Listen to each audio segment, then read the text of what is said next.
Welcome to the Spooky Tales podcast, presented by me, John. And me, Louise. We have been fascinated by spooky goings-on since we can remember and wanted to share with you the stories that pique our interest. Today's story is of hauntings, possession, poltergeist, psychological manipulation, and an unexpected twist.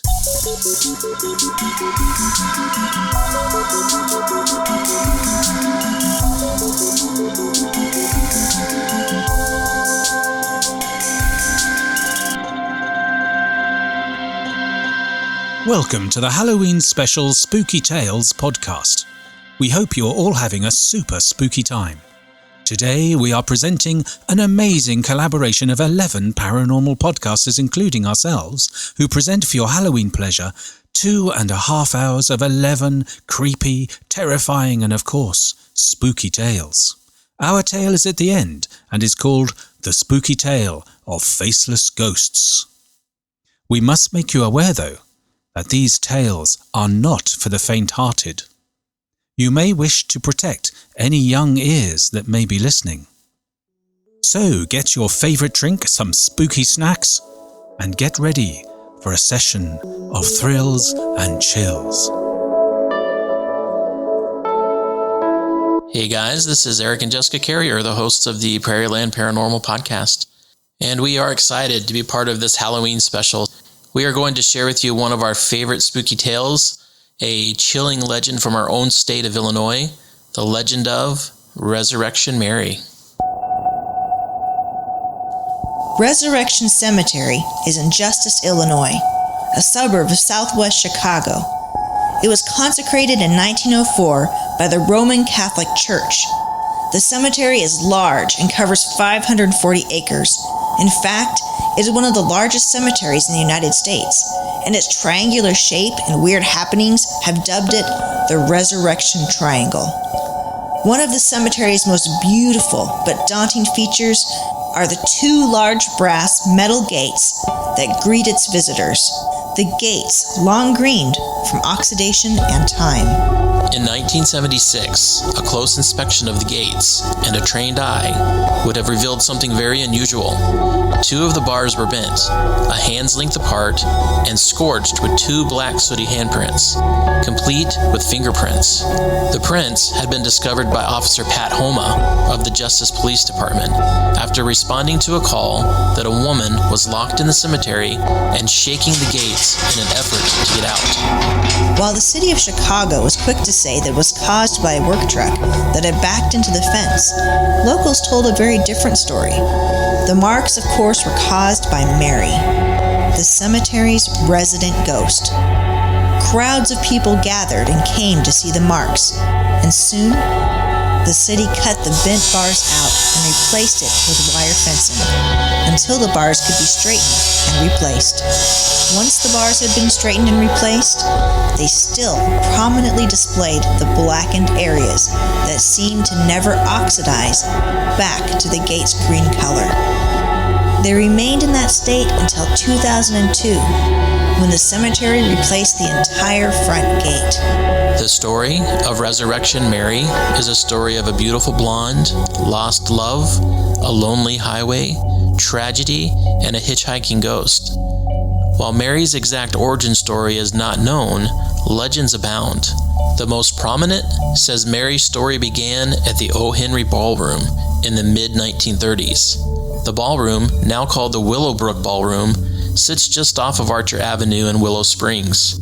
It was a popular place for swing and big band dancing and booked the best bands of the day. And because of its secluded nature and reputation for booze, prostitution, and gambling, young people from all over Chicago's South Side flocked there. Mary was at the O. Henry Ballroom with her boyfriend that fateful night.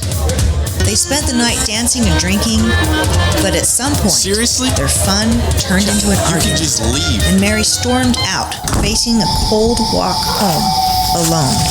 But as fate would have it, as she walked up Archer Avenue, alone, she was struck in a hit-and-run accident. As the driver fled, Mary was left to die. Her parents, grieving, buried her in Resurrection Cemetery in her favorite white party dress.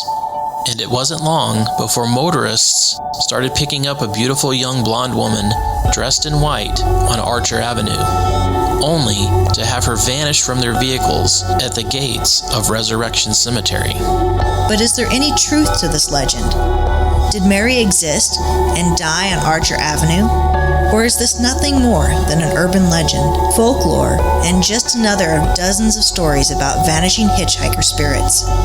This legend, while very similar to many others, does however seem to stem from at least some truth and offers us evidence, multiple eyewitness accounts. The first encounters with Mary started in 1934, when numerous drivers reported that a girl tried to flag them down for rides on Archer Avenue, or attempted to jump onto the running boards of their vehicles as they passed by. Several people have had face-to-face encounters with Mary. One such encounter occurred in 1939, when Jerry Paulus reported spending almost an entire evening with the ghost. I was at the Liberty Grove and Hall, which is a dance hall, and I spied this really attractive blonde sitting in the corner. She must have sat there for a couple hours before I got the nerve to ask her to dance. She accepted, and we spent the next several hours just dancing and talking. One thing that I noticed about her was that her skin was very cold, icy really to the touch. As the evening concluded, I asked her if I could drive her home, and she agreed, giving me an address on South Demon Avenue. As we left, she asked me if I could go the way of Arch Avenue, which was strange because it was really out of the way, but I didn't care. I just wanted to spend as much time with her as I could. As I approached Resurrection Cemetery, she asked me to pull over and let her out there. I was confused, but I did pull over, and I didn't understand why she wanted to get out at such a dark and odd location. There was a row of houses just off of Archer, and I assumed that she was going to go over there. I asked her if I could walk her home. She declined and turned in a seat facing me, and that's when she said, "This is where I have to get out, and where I'm going, you cannot follow." I didn't understand, and before I could respond, she jumped out of the car and ran towards the gates of the Resurrection Cemetery. And right there, before my eyes, I swear to you, she vanished. The next day, Jerry decided to go to the address she had given him, but the woman who answered the door told him that he could not have possibly spent the evening with her daughter, as she had been dead for 4 years. Paulus was shown a picture by the woman and positively identified her as the woman he had spent the evening with. There are many such encounters with Mary, all ending the same way, with her suitor for the evening shocked and confused at the gates of Resurrection Cemetery. There were multiple Mary sightings in the 1930s, but the encounters seemed to die off until the 1970s when they picked up again. It was during this time that the cemetery was undergoing some renovations that may have caused Mary some unrest. Bob Main, the night manager at a nightclub named Harlow's, had 2 encounters with Mary in 1973. She appeared twice in the nightclub. He said that her expression seemed to look right through you, and also described her appearance. She was about 24 to 30 years old, 5'8" or 9", slender with yellow blonde hair to the shoulders that she wore in these big spoolie curls coming down from the high forehead. She was really pale, like she powdered her whole face and body. She had on this old dress that was yellowed, like a wedding dress left in the sun. She sat right next to the dance floor and wouldn't talk to anyone. She danced all by herself, this pirouette type dance. People were saying, "Who is this bizarre chick?" The strangest thing was, even though we carded everyone who came in there, nobody, either night, ever saw her come in, and they never saw her leave. When Maine and the other staff members tried to talk to the young woman to see if she was okay, the woman only shook her head. Another well-documented Mary encounter happened in 1979 to a cab driver that apparently came in contact with her near the intersection of Archer Avenue and Willow Springs Road. This story appeared in the Suburban Tribune and was told by the cabbie, who identified himself as Ralph. It was a Thursday night, and I was lost. I dropped this big spender way the hell down in Palo Heights, or Hills, or someplace like that, and I was trying to make my way back to the tollway. I just turned onto Archer, down there where it's still a lonely road, especially at midnight. And there she was. She was standing there with no coat on at the entrance to this little shopping center. No coat. And it's one of those really cold ones, too. She didn't put her thumb out or nothing like that. She just looked at my cab. Of course, I stopped. I figured maybe she had car trouble or something.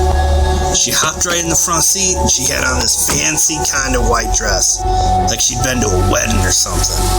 And those new kind of disco-type shoes with the straps and that. She was a looker. A blonde.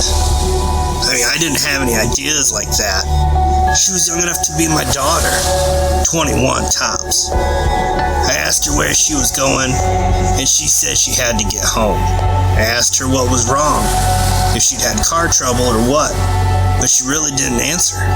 She was fuzzy. Maybe she'd had a couple of drinks or something and was just tired. I don't know. Oh, the only thing she really did say was that the snow came early this year. Other than that, she just nodded when I asked, and if we were supposed to just keep going up Archer. Mainly, she was just looking out the windows at the snow and the trees. It was obvious that her mind was a million miles away. Maybe she'd smoked something, or was on drugs or something. Who knows? A couple of miles up Archer, and there she jumped with a start like a horse. I was like, here! I hit the brakes.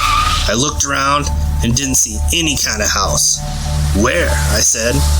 And then she sticks her arm out and points across the road to my left and says, there. And that's when it happened. I looked to my left at this little shack, and when I turned, she was gone. Just vanished. And the door never opened. May the good Lord strike me dead. It never opened. There are literally dozens and dozens of stories just like these, making Resurrection Mary the most seen ghost in the Windy City. Even though sightings and encounters have slacked off in the recent years, they still occur. Does Mary exist? If you ever find yourself along Archer Avenue, late at night, perhaps you can ask her. Don't be surprised if you find yourself magically enchanted by a ghostly beauty called Resurrection Mary.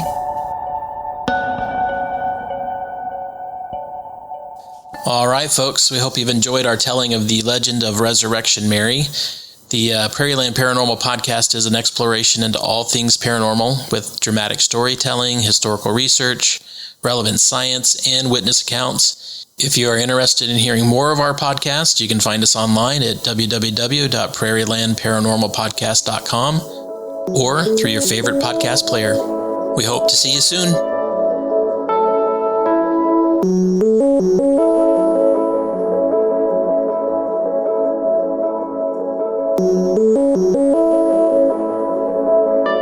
Hi guys, this is Heather and Kristen, the hosts of Sinister Suite-Hearts podcast.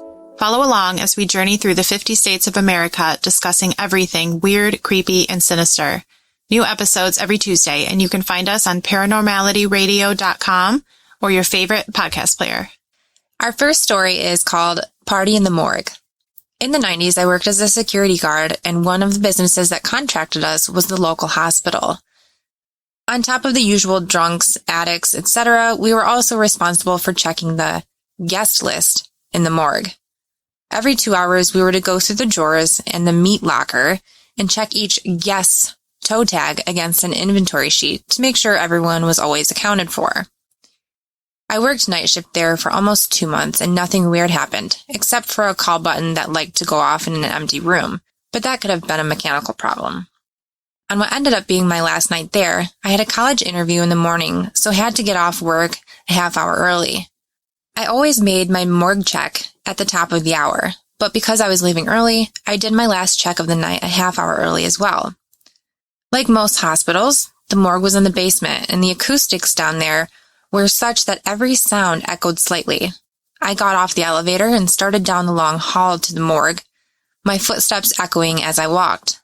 I started hearing what sounded like people talking, which was nothing unusual in itself, Late night arrivals and attendants working late was commonplace, but this sounded different.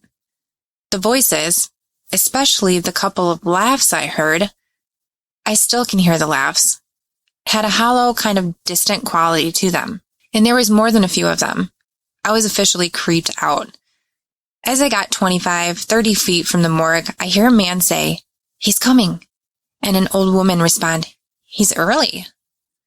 I quickened my pace as I hear a hurried commotion and mumbled voices, and gave a shout on my walkie for backup in the morgue. I bust into the morgue not knowing what to expect, and there's no one there. I look in all the rooms, under and behind all the furniture, nothing. Then I see it. Laying on the floor by the drawers is a toe tag. I start opening the drawers expecting to catch someone hiding in some of them, and find no one but the guests. The third one I opened ended up being the owner of the orphan toe tag. 3 other guards came down and we did a full search of the whole floor. Found no one. What freaked me out, though, was I had been checking the bodies all night. Some had been here a couple days, and so I kind of knew what body was where. When I did my search of the drawers, almost half of them were in the wrong ones. I quit that day. Our next story is an excerpt from the book Ghost Stories of Michigan, written by Dan Asfar. The Red Dwarf. The first people to settle Detroit called him Le Nain Rouge, a grotesque little hobgoblin standing no more than 2 feet tall, with glaring red eyes and warty crimson skin burning under a coarse blanket of thick black hair. If observers were not sure whether to be afraid or amused by the shambling little horror, they soon learned that the Red Dwarf was a faithful predecessor of calamity. Without fail, disaster followed close behind any appearance of the hideous gnome.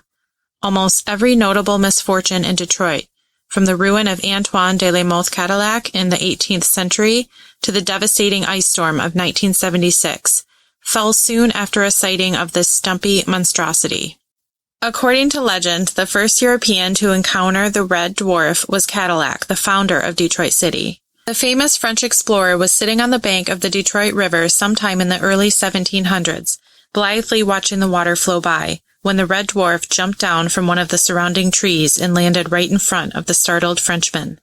The dwarf was giggling uncontrollably as bubbling tendrils of drool dripped from the rancid leer on its face.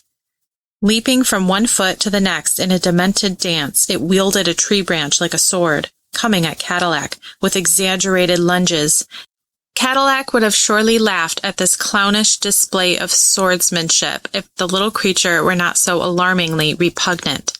Drawing his sword and beating the brownie back and forth with the flat of his blade, Cadillac stared in wonder as the Red Dwarf turned and ran, its mad cackle trailing off as it disappeared into the woods. Soon after his encounter with the Red Dwarf, Cadillac's fortunes plummeted, and his schemes to make Detroit the Paris of New France failed.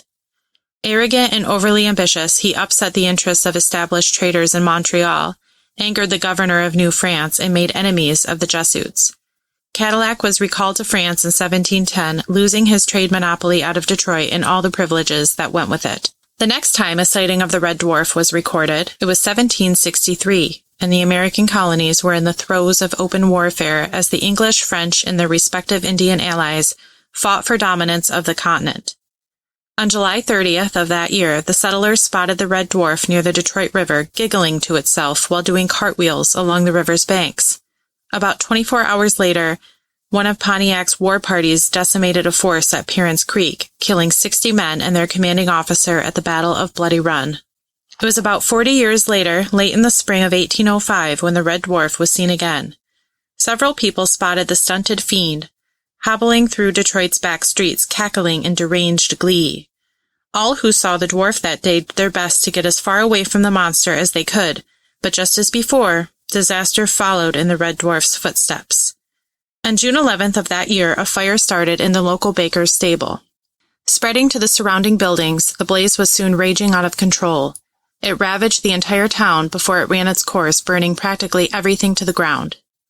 Old General William Hall, the only officer in American history to be sentenced to death for military incompetence, claimed that he saw the Red Dwarf grinning at him from the fog on the fateful day in 1813 that he surrendered Detroit to the invading British Army.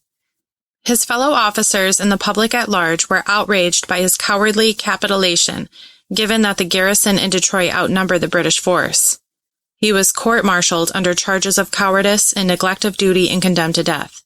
Though he eventually received a presidential pardon from James Madison, he never outlived the humiliation of his court-martial. To the end of his days, poor Will Hall was haunted by the Red Dwarf's burning red eyes piercing through the thick fog drifting off Lake St. Clair. And there is reason to believe that the Red Dwarf yet lives. Just before Detroit police raided the United Community and Civic League, an illegal after-hours bar, late in July 1967, the Red Dwarf was said to have been dashing down 12th Street doing backflips and cartwheels as he ran. In a matter of hours, 12th Street would become the terrible epicenter of the week-long racial riots that erupted after the police raid. When the smoke cleared on July 30th, 43 people had been killed, 7,000 arrested, and property damage was estimated at about $22 million. The Detroit riots were the worst bout of urban violence that the United States experienced during the tumultuous 1960s. 2 linemen were on their lunch break on March 1, 1976, when they saw what they thought was a child shimmying up a utility pole. Yelling at the mischievous creature to get down from its perch, they were horrified at the sight that greeted them when the little offender slid down. It wasn't a child. It wasn't even human. The Red Dwarf leered at the 2 city workers before dashing off, making remarkable time with its absurdly lopsided gait. Not a day later, Detroit was hit by the worst ice storm in its history, destroying power lines and leaving nearly 400,000 Detroit residents without electricity. Since that time, Detroit's inverted version of the Irish leprechaun has been reclusive. Though it has been claimed that people have spotted the truncated harbinger of doom before falling to personal tragedies, there have been no accounts since 1976 of the Red Dwarf preceding public disasters. For instance, there were no Red Dwarf sightings before the ice storm in '97, which did more damage than the storm in 1976. Has the ancient imp finally succumbed to age? Has somebody seized the agile dwarf and broken the adage that discourages one from shooting the messenger? Has Les Nains Rouges just up and left, deciding that Detroit has gotten too crowded for its liking? Or even yet, is it simply waiting for disaster of a scope deserving of its presence? Surely then, going by historical precedent, if the 2-foot demon is still kicking around, it is best that no one is able to confirm it.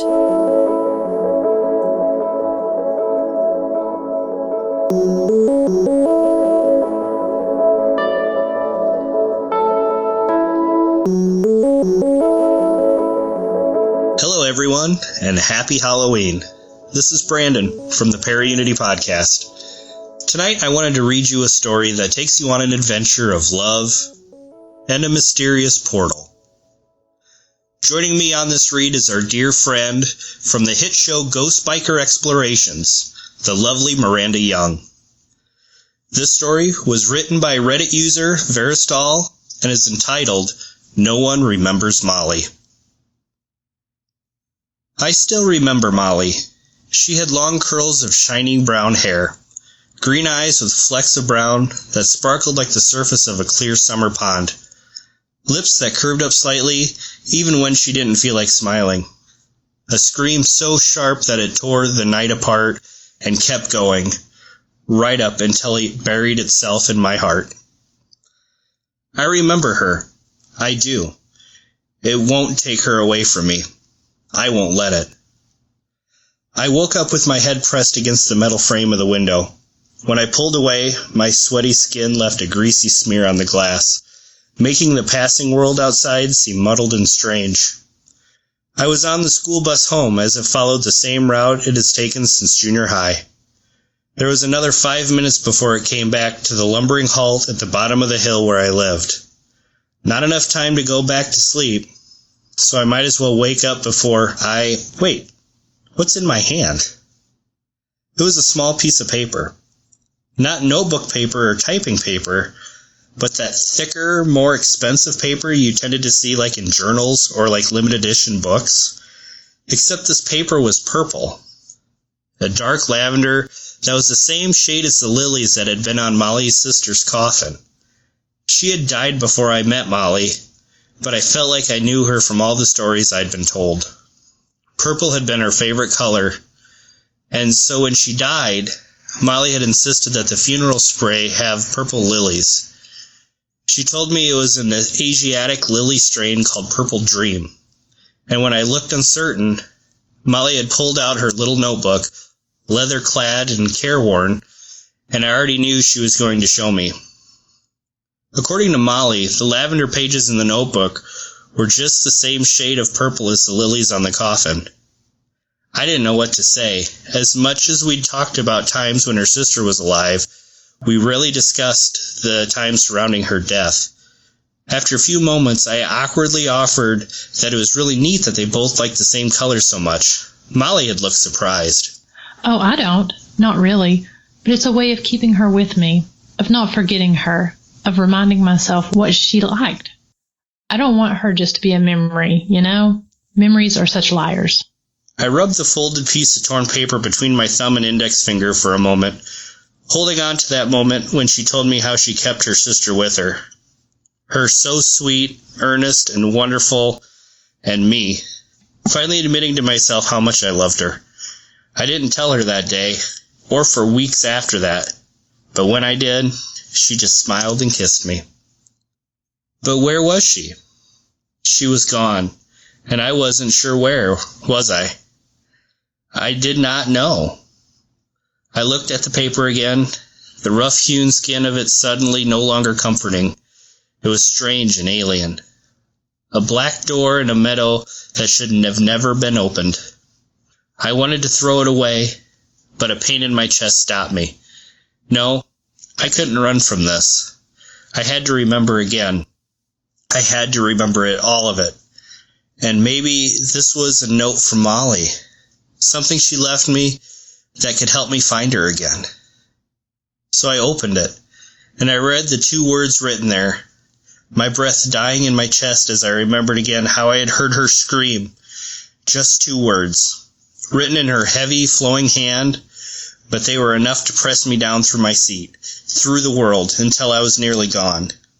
Just a thin thread between what had been, what was, and what might be. 2 words. Starfield Black. I hadn't seen her since the past Friday, which was irregular for us, but I had to go out of town for a family reunion with my folks. And when I thought of begging off, Molly reminded me that in 10 months we'd be away together at college and there'd be less chances to spend time with our families. A weekend here and there would do us both some good. We both knew she meant that more for me than herself. Her father was overseas and her mother worked at a hospital most weekends, so the odds of her socializing with either of them seemed doubtful. But she was right. I needed to take the time while I had it. Me and Molly had our whole lives to be together. As soon as I saw her during the morning break that Monday, I knew something was wrong. She looked pale and nervous, and my first thought was that she was sick. Taking her hand, I gave it a squeeze. "What's wrong? You don't look right." She gave me a small smile, a little of her normal twinkle coming to life in her eyes. You do charm me, Douglas. You're quite the silver-tongued devil. I was starting to smile at that when her eyes left mine again, as though the weight of holding her gaze was too much for her to bear. Pressing her lips into a thin line, she lowered her voice slightly. I'm all right, but I do need to talk to you. Can we go over? Now, going over for us meant going behind the lunchroom where most of the high schoolers hung out during morning break. Usually there are a few kids back there too, but it was sparse enough that you had some privacy if you needed it. I could tell from looking at her that this was something she didn't want anyone else to hear. So we went over, and we'd barely rounded the corner before she turned back to me, her eyes wider and a bit wilder than before. I went to ask what was wrong, but then she was grabbing my arms and taking in a low, urgent tone that brooked no questions or arguments. At first, I couldn't decide if it was excitement or terror, but by the time she was done, I knew it was both. Doug, I went walking out behind the house last night. Well, it wasn't night when I started, but it was heading that way. And I didn't plan on walking so long, but I was jittery and missing you, and I just had this feeling that I needed to go out. So I did. I walked down the trail behind the house, the one that goes down by the river. And I got there, went over the kissing bridge, and I decided I'd go onto the edge of the stalwart farm. It was a good ways, but there was still light, and you know how fast I am. I figured I'd go and be back before the moon was even up. But time gets strange when night sets in. It was dark quicker than I'd figured, and by the time I reached the first field, I was beginning to regret my choice. Now I had to walk back in the dark and try not to twist my ankle or step on a snake. I was turning to do just that when something in the field caught my eye. Or not a something, but rather a nothing. The sky was turning more black than blue, but I could still see across the field some. Enough to see a patch of dark in the middle of that tall grass, a bit of shadow that didn't belong. At first I thought it was the new shed or a small silo even. It had been a couple months since we last walked that far in that direction after all. But the more I looked, the more I saw that was wrong. It wasn't a building or a piece of equipment or anything that I could tell. It had no features or form, just a vertical slice of night, like the rest of the world hadn't caught up to it yet. I should have left right then. I don't know why I didn't. Instead, I headed into the fallow grass, and I wasn't worried about it being late or snakes anymore. I just wanted to see it closer, make sense of it. I felt scared and happy all at once, and I had this strange idea that if I got closer, I could maybe narrow it down to just the happy. Getting closer didn't help much. It was bigger to me now, but it still had no discernible features other than the hazy edges where it ended and the field began. Well, that's not entirely true. As I got closer, I saw it was way taller than I'd thought. I don't know how I didn't see it from far off, but it stretched up all the way into the night sky, farther than I could see the end of it. That and, it seemed to vibrate a little. I could feel a hum coming off of it as I got closer, kind of like being close to a big power line. The hairs on my arms were standing on end, and I still thought about cutting and running, even at the end, but I didn't. Instead, I just kept going. The rest of the sky was dark now, and I was already seeing the first stars peeking out. I figured I still had another 20 yards or so to go before I reached the edge of the thing, though it was hard to say for sure. But then, my next step, it just disappeared. For a second, I thought it had just gone away, but then I looked around and realized that the darkness wasn't what had disappeared. The field had. Doug, I was standing in the middle of an orchard. It was still dark, but it was a different kind of dark. Pure black, but yet somehow I could still see. I saw the row of trees and beyond that rolling fields that stretched out of the base of a mountain. A mountain, Doug. Not the little hills like we have around here. It was the biggest thing I've ever seen, jagged and curved like the tooth of some giant monster that was waiting underground. And on the mountain, way off in the distance, I could see tiny green lights.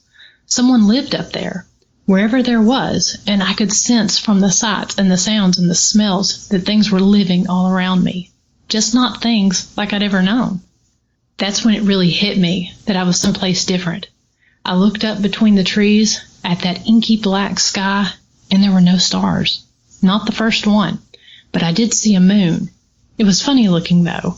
Not white and round like ours, but pinkish with a bluer top that stuck out, and, Doug, it wasn't a moon. It was two moons. The second one, the little blue one, it came on out after a minute from behind the big pink one. Seeing them, it made me so happy. It made me wish you were with me so much. That's when I realized I needed to try to leave again. Needed to come back and tell you about it if I could. So I went backwards back the way I'd come. And I tell you, my heart was pounding. I was afraid it wouldn't work and I'd be stuck. But I was also afraid it would work, and it might not let me back in once I found you. She was crying a little now, and I went to give her a hug, but she shook her head. No, I'm okay. I got back out, obviously, and even though I went straight home, it was almost midnight when I got there. I'd been in that place for hours, I guess. I wanted to call you or go get you right then and there, but I knew it'd seem crazy. She looked up at me, her expression growing slightly hurt as she tried to smile. Though judging from how you're looking, I didn't do a much better job today than I would have last night. I returned her smile nervously. Baby, I don't think you're crazy. but I think maybe you had a real vivid dream or something last night. That's what it sounds like to me. Molly's face hardened slightly. I know a dream. That was no dream. I remember it clearly, and... Her eyes roved around as though she was searching for something. And I had a leaf from one of those trees stuck in my hair this morning. I flushed it before I thought about it, but I swear it was there. I nodded, trying to keep my expression neutral. Okay, well, I understand. We should go back after school and see if it's still... She was already shaking her head. No, we can't. Don't you understand? It could go away. We have to go now. Step through while there's time. Frowning, I pulled away from her slightly. Molly, if there's something out there, we don't need to just go messing around with it. After pausing, I added, it could be dangerous. She snorted. You don't believe me anyway. I sighed. No, you're right, I don't. And it doesn't sound real. But I do trust you. More than anyone on this earth. And real or not, if you say it's there, then that's good enough for me. Her smile was brighter this time as she stepped forward to give me a hug. I felt as much as heard the next word as she muttered it into my chest. Okay then, let's go. The bus shuddered and squealed as it came to a stop at the bottom of my hill. Stepping off, I stuffed my hands in my jacket. The right one clutched tight around the message like it was a talisman. Maybe that's exactly what it was. I knew no one should be home, but I was still anxious as I crept inside my house and pulled the keys for the old pickup off the hook by the door. The thing barely ran and would break down in a stiff wind, but that was okay. It didn't need to get me far. Just past Molly's house to where the woods began, I could make my own way from there. I was anxious as she drove us across and out of town, partially because we'd never skipped school before, but mainly because I was worried about her. Something was wrong here, but I didn't know what yet. And whatever it was, it had my Molly tight in its grasp, so until I could see what was going on, I had to go along. And looking over at Molly, she caught my eye, giving me a smile. We're here. She had driven down the side road that ran along the stalwart property, and even as we got out of the car, I saw the dim shape of that thing in the field. My God, what is that? Molly beamed at me. I know, right? I told you it was real. She came around and grabbed my hand, pulling me forward towards the field. Come on, we need to go now. For a distance, I walked without resistance. My mind was trying to justify or reconcile what I was seeing. It was just as she had said, and even in the near midday sun, that patch of night stood out like a wound in the world. But as we got closer, I started feeling that hum on my skin, in my bones and my brain. It didn't hurt, but it didn't feel right either. And something in me turned at that, though I wasn't sure if I was feeling fear of danger or just the unknown. Either way, the result was the same. I pulled my hand from Molly's and stopped in my tracks. She slowed to a stop and looked back. What's wrong? It's fun, Doug. I've been in already. You know I wouldn't bring you here if I thought it was something bad. I stared at her for a moment, and then past her to the looming dark that wavered a few yards further on. How? How can you know that isn't bad? And how do you know that's where it goes isn't bad? Molly smiled and rolled her eyes at me. I told you, I was in there for hours, and nothing bothered me. It's a good place. A magic place. I could feel that. Her face grew more serious. And we can be happy here. Really happy. I could feel that too. I rubbed my face with a clammy palm before meeting her gaze again. And what if you're wrong? What if it closes and we're trapped there? She frowned slightly.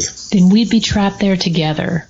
Waving her hands, she turned back towards the darkness. It's better if I just show you. I'll go in first, and then you. Suddenly, she was gone. Molly! I ran closer, but there was no sign of her. Just unrelenting darkness and the static buzz that thing was putting off. Molly! Can you hear me? I waited. At first hearing nothing, but then faintly. Doug, I can hear you. Come on in.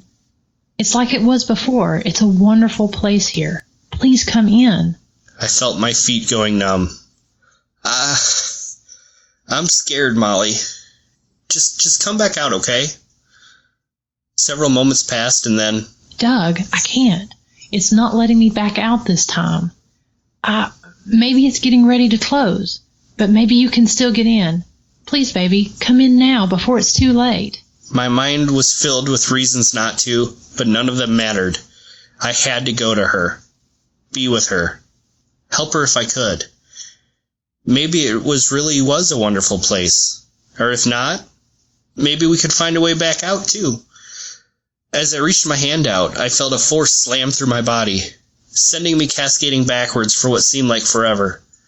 I remember landing in the dirt and the weeds, and wondering why it was nighttime already. Wondering where Molly was, and why she was screaming my name. I needed to find her. I needed to tell her I was alright. That everything was okay, and... That movie was dumb. I looked down at Molly as we walked out of the theater and grinned. Yeah, it kinda was. But it still was pretty good. She rolled her eyes. You like dumb movies. It's shameful but true. Snickering, she went on. But that couple was supposed to be spies, right? I nodded. Yep.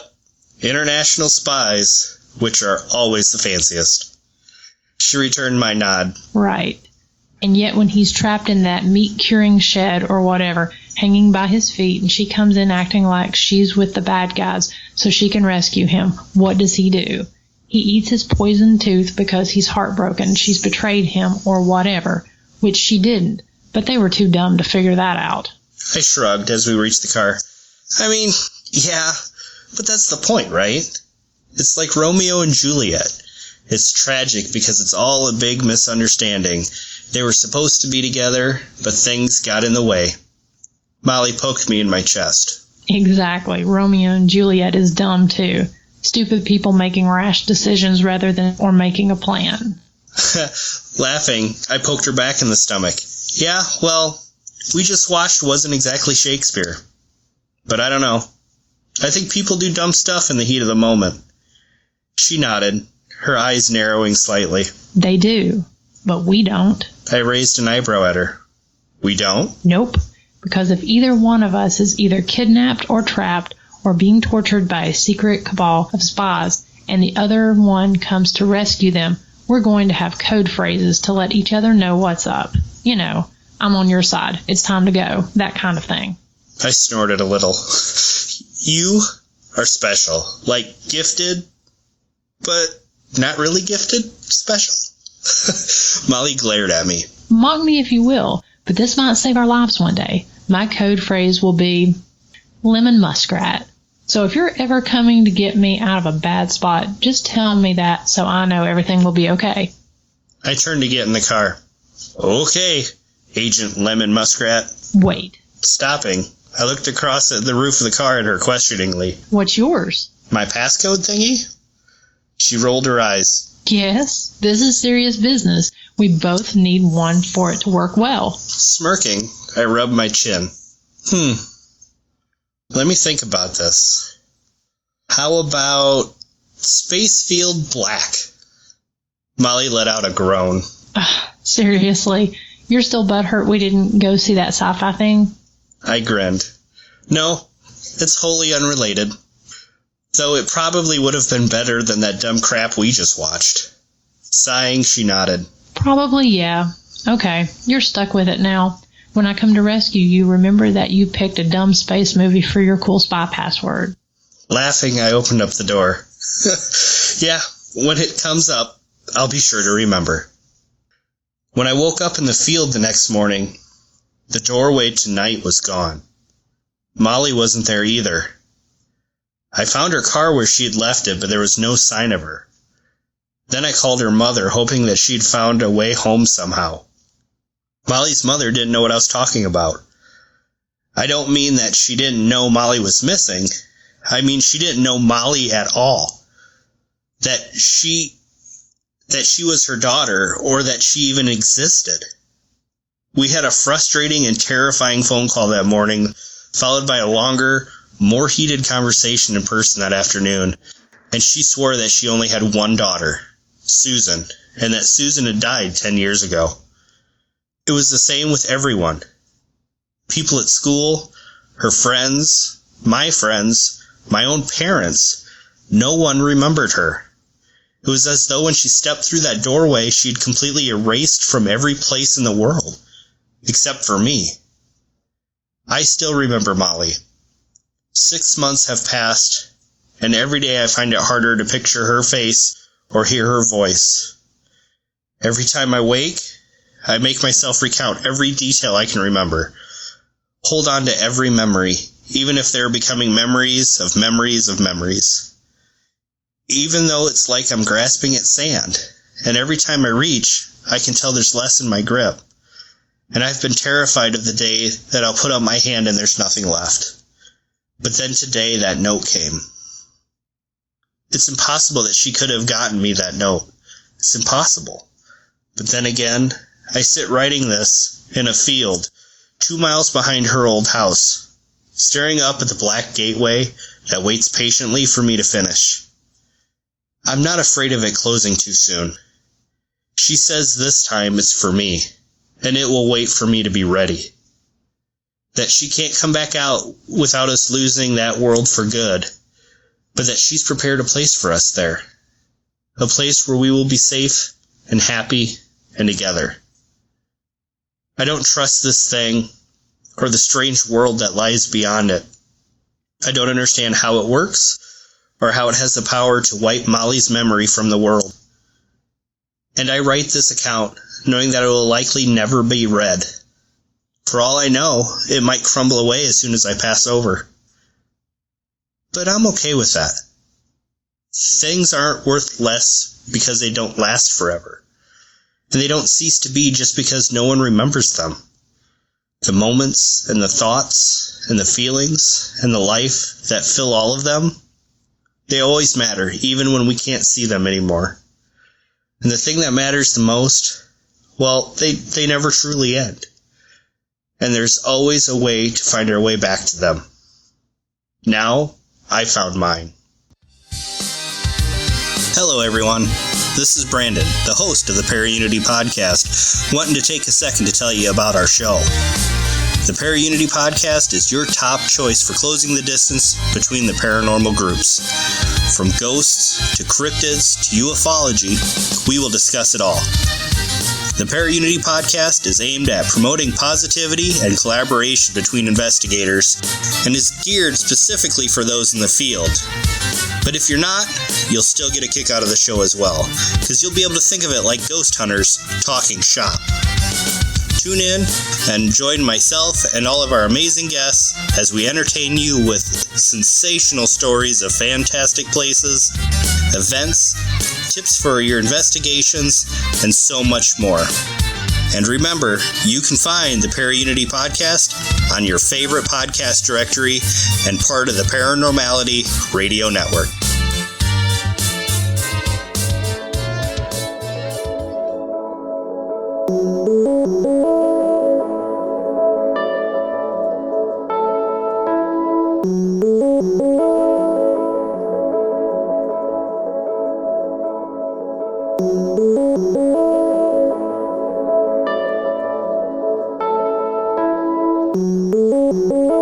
Hi guys, I'm Tanner Davidson, the host of the Monster Legend Podcast. The story I'm sharing with you today is Dagon by H.P. Lovecraft. I hope you enjoy it. I am writing this under an appreciable mental strain, since by tonight I shall be no more penniless, and at the end of my supply of a drug which alone makes life endurable, I can bear torture no longer, and shall cast myself from this garret window to the squalid street below. Do not think from my slavery to morphine that I am a weakling or a degenerate. When you have read these hastily scrawled pages, you may guess, though never fully realize, why is it that I must have forgetfulness or death It was in one of the most open and least frequented parts of the broad Pacific. The packet of which I was supercargo fell a victim to the German sea raider. The Great War was then at its very beginning, and the ocean forces of the Hun had not completely sunk to their later degradation, so our vessel was made a legitimate prize. Whilst we of our crew were treated with all the fairness and consideration due us as naval prisoners, so liberal indeed was the discipline of our captors that 5 days after they were taken, I managed to escape alone in a small boat with water and provisions for a good length of time.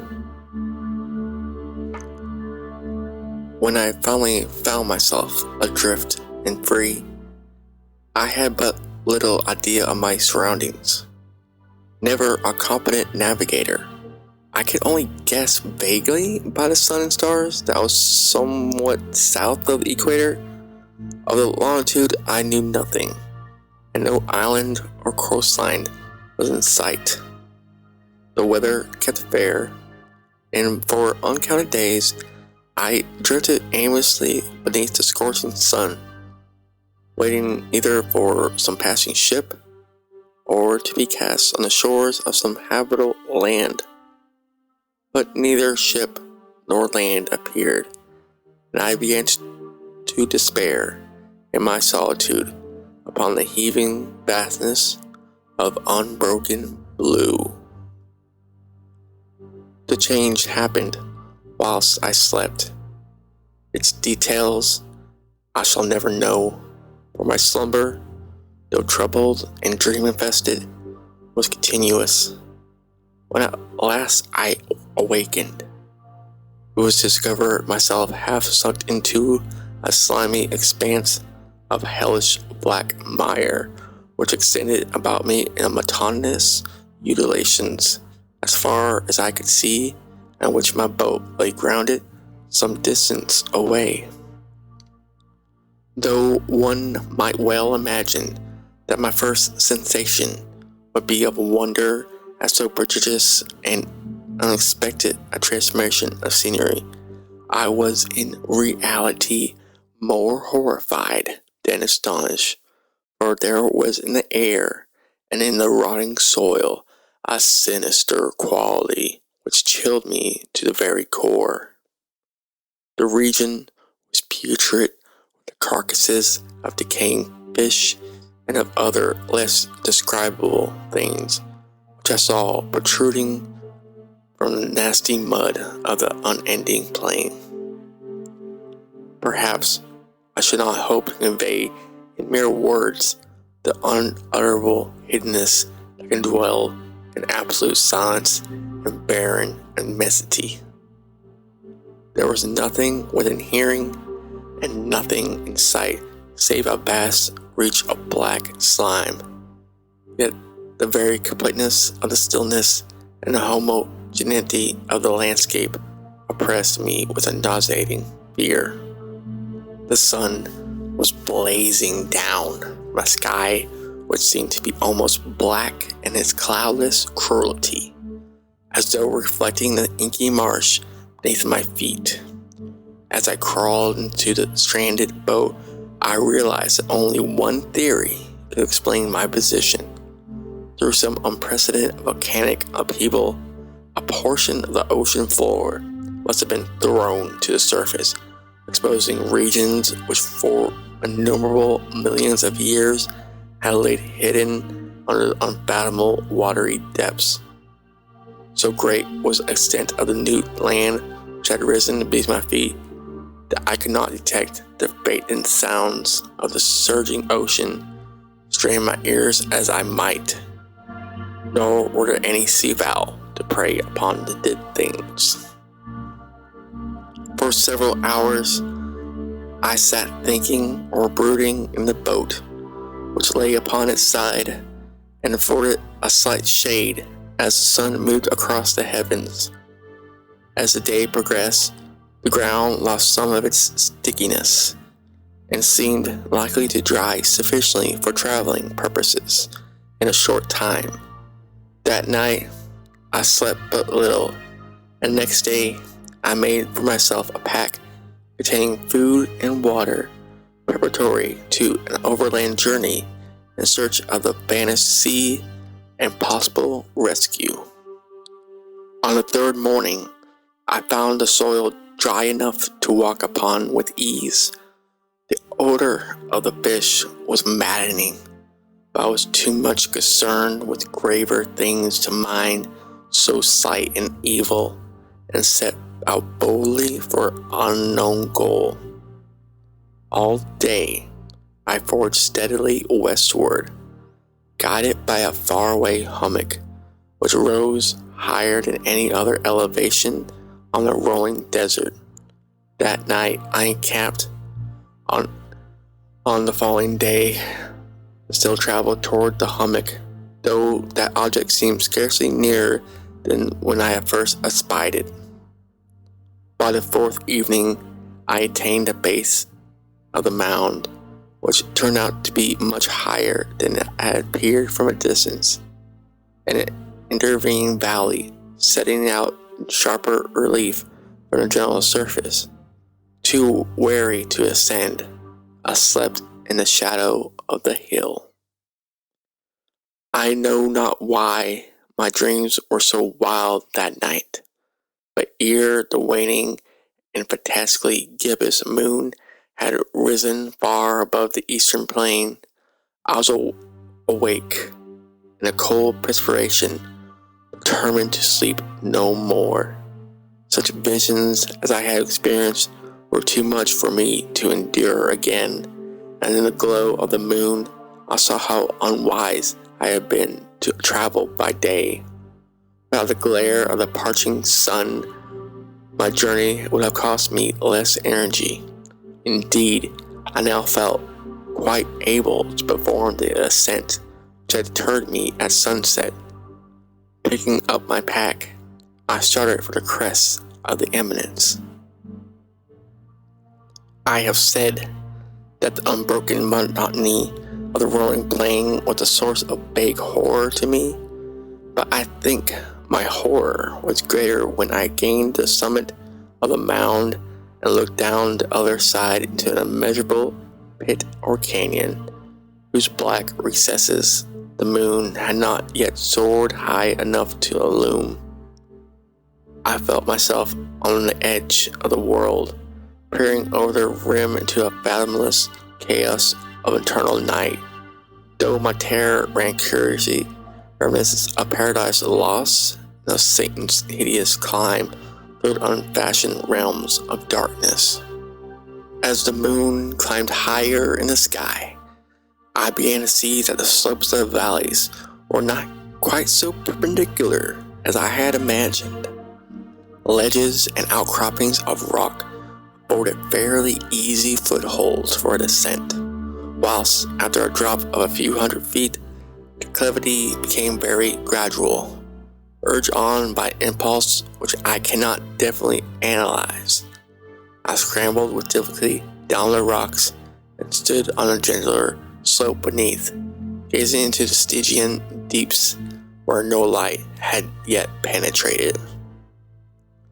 All at once, my attention was captured by a vast and singular object on the opposite slope, which rose steeply about 100 yards ahead of me. An object that gleamed whitely in the newly bestowed rays of the ascending moon. That it was merely a gigantic piece of stone, I soon assured myself. But I was conscious of distinct impressions that its contours and positions were not together the work of nature. A closer scrutiny filled me with sensations I cannot express.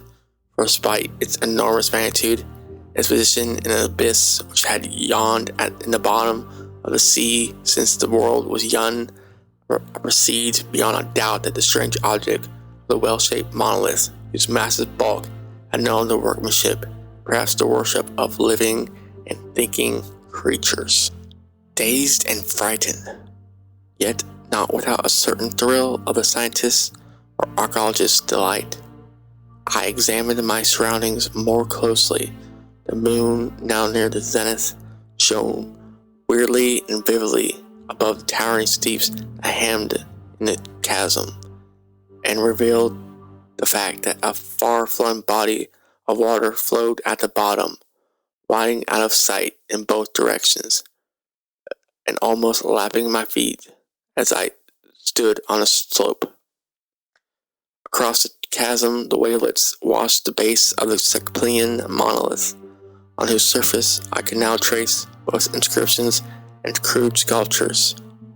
The writing was in a system of hieroglyphics unknown to me and unlike anything I had ever seen in books, consisting for the most part of conventionalized aquatic symbols such as fishes, eels, octopi, crustaceans, mollusks, whales, and the like. Several characters obviously represented marine things which are unknown to the modern world, but whose decomposing forms I had observed on ocean-risen plain. It was the pictorial carving, however, that did most to hold me spellbound. Plainly visible across the intervening water on account of their enormous size, or an array of bas-reliefs whose subjects would have excited that envy of a door. I think that these things were supposed to depict men, at least a certain sort of men. The other creatures were shewn disporting like fishes in the waters of some marine grotto, or paying homage at some monolithic shrine which appeared to be under the waves as well. Of their faces and forms I dare not speak in detail, for the mere reverence makes me grow faint. Grotesque beyond the imaginations of a Poe or a Beller, they were damnably human in general outline, despite webbed hands and feet, shockingly wide and flabby lips, glassy, bulging eyes, and other features less pleasant to recall. Curiously enough, they seem to have been chiseled badly out of proportion with their scenic background, for one of the creatures was shown in the act of killing a whale, represented as but little larger than himself.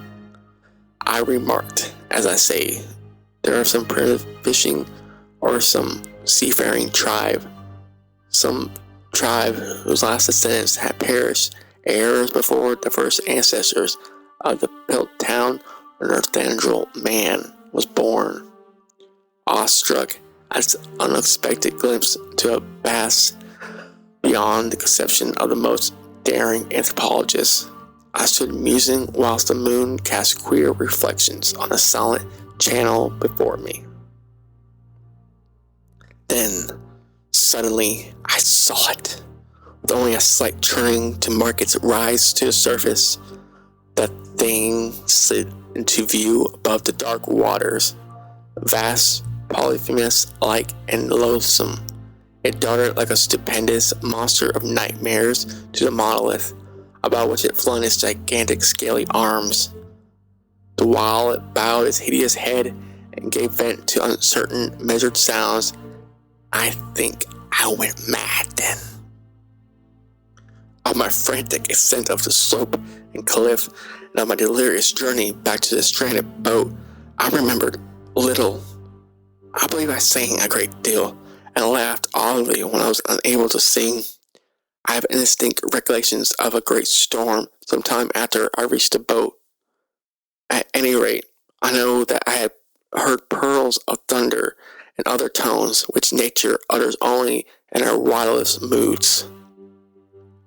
When I came out of the shadows, I was in San Francisco hospital, brought thither by the captain of the American ship which had picked up my boat in mid-ocean.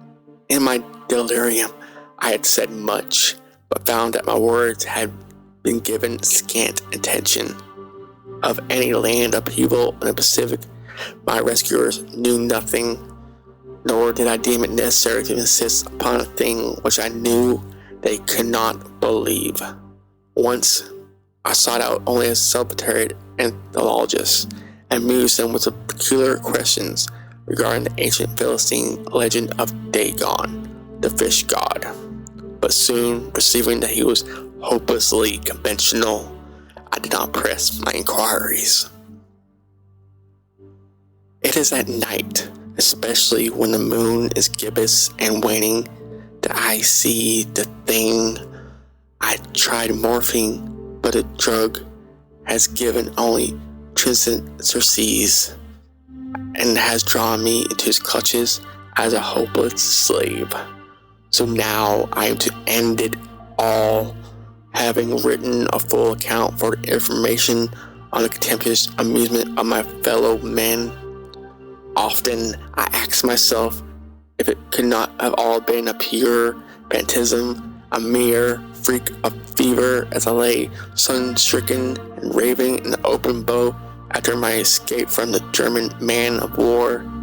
This I ask myself, but ever does this come before me a hideously vivid vision and reply. I cannot think of the deep sea without shuddering at the nameless things that may at this very moment be crawling and floundering on a slimy bed, worshipping their ancient stone idols and carving their own detestable likenesses on submarine obelisks of water-soaken granite. I dream of a day when they may rise above the billows to drag down in their reeking talons the remnants of a puny, war-exhausted mankind. Of a day when a land shall sink and the dark ocean floor shall ascend amidst universal pandemonium. The end is near. I hear a noise at the door, as of some immense slippery body lumbering against it. It shall not find me. God, that hand. The window. Okay guys, that was Dagon by H.P. Lovecraft. It's a true classic, and I hope you enjoyed it. If you'd like to check out my podcast, the Monster Legend Podcast, you can find us on Apple, Spotify, and wherever you listen to podcasts. Happy Halloween.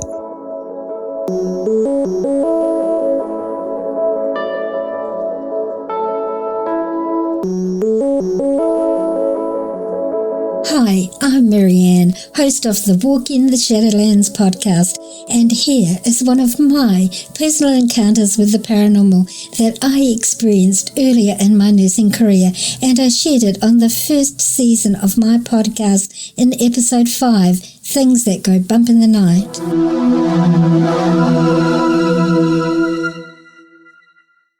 I was 24 or 25 at the time, and I worked for a private Catholic hospital in Auckland, New Zealand. This particular hospital was over 100 years old. My shift of preference was the night shift from 11 p.m. to 7 a.m, as I didn't have to deal with all the political crap that goes on in hospitals, and I could just do my work unhindered. This hospital was run by nuns of the Mercy Order that originated in Ireland. These nuns kept a close eye on how the wards were run and operated, and it was not uncommon to see them in their habits checking on how things were going any time of the day or night. They were extremely strict, but did care about their patients. Originally, the hospital had been a free hospital, but at some stage it became private and catered to those who could afford to use their services, which actually in New Zealand isn't too much of an issue because we have a free public health system here where I did my training and worked for most of my nursing career. Anyway, on that ward that I was working on at that time, I was sole charge at night, with a supervisor who'd pop in when I needed her to check on medications for patients or to help if I needed it. So I rarely saw anyone during the night apart, as I mentioned before, the supervisor or the odd nun who would pop in really to make sure everything was okay. This one night, about 3 a.m, I was in the sluice room emptying a bedpan one of the patients had just finished with. Now, the sluice sink is only a few feet from the door, and as I stand there facing the sink, the door is to my left-hand side. Obviously, due to the noise that is made in sluice rooms, I always make sure that the door to the sluice room was firmly shut before I started to do any work in there, so as to cause the least disturbance to my patients trying to sleep. So I was standing at the sink rinsing the metal bedpan before putting it into the sterilizer, when out of the corner of my eye I suddenly saw a tall nun standing in front of the sluice room door. She was tall, thin, wearing an old-fashioned habit, all black, to the floor, from her head to toe in black, except for the white bit around her face. I don't know what the name of that is called, but the white bit that goes around the face and under the chin. She was standing there wearing this old-fashioned habit, all black, apart from what I said, the white bit around her face. She had her hands clasped in front of her, and I got the sense of slight disapproval from her. I thought, oh my goodness, what have I done wrong? And she looked to be in her 40s perhaps, all this from out of the corner of my eye, and in a few seconds my thought was perhaps I was being a bit noisier than I thought I was. And I thought I was in trouble and she was about to let me have it. I admit I did jump because I didn't hear her enter, but I put it down to concentrating on what I was doing. After all, I didn't want to spill any of the contents of the bedpan on me. So a couple of seconds after I became aware of her, when I had finished what I was doing, I turned to face her. To my utter shock, there was no one standing there. The door was still firmly closed, and no way could she have left the room without the door being opened. I admit I stood there for a couple of minutes so that my heart rate could slow down and my breathing could return to normal, and I didn't feel the need to pee any longer. I put it down to one of the old nuns who'd passed, just checking up on the staff to make sure they were doing their job properly. I couldn't actually ask any of the staff if they had seen anyone before in that area of the hospital, as it really wasn't the sort of place where talking about ghosts was really accepted. And I was only young and didn't have the self-confidence I have these days. So that was one of my nursing ghost stories.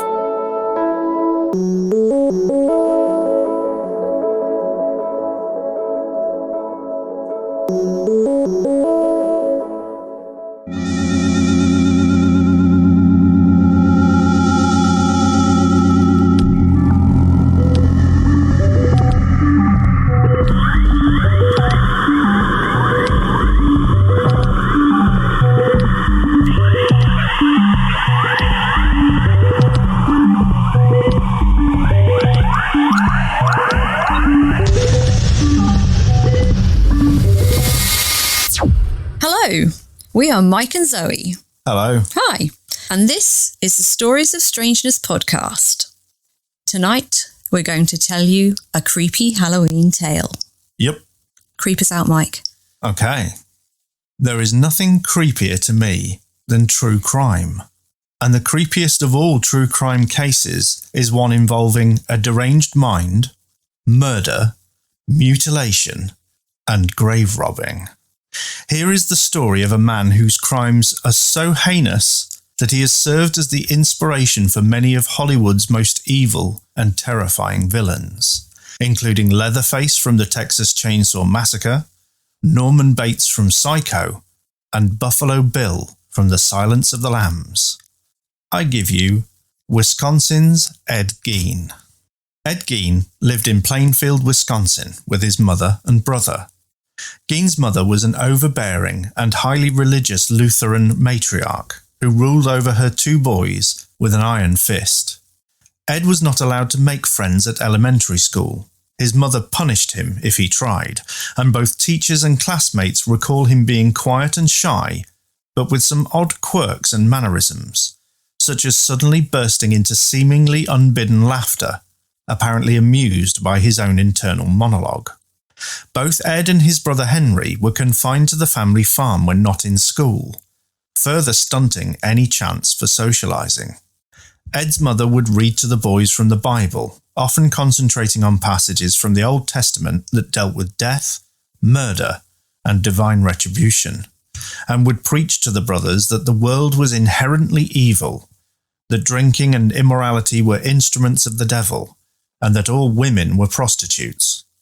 Presumably, she'd never heard of the Epimenides paradox, where Epimenides, who was from Crete, declared, "All Cretans are liars," or even the famous Groucho Marx line, "I don't care to belong to any club that will have me as a member."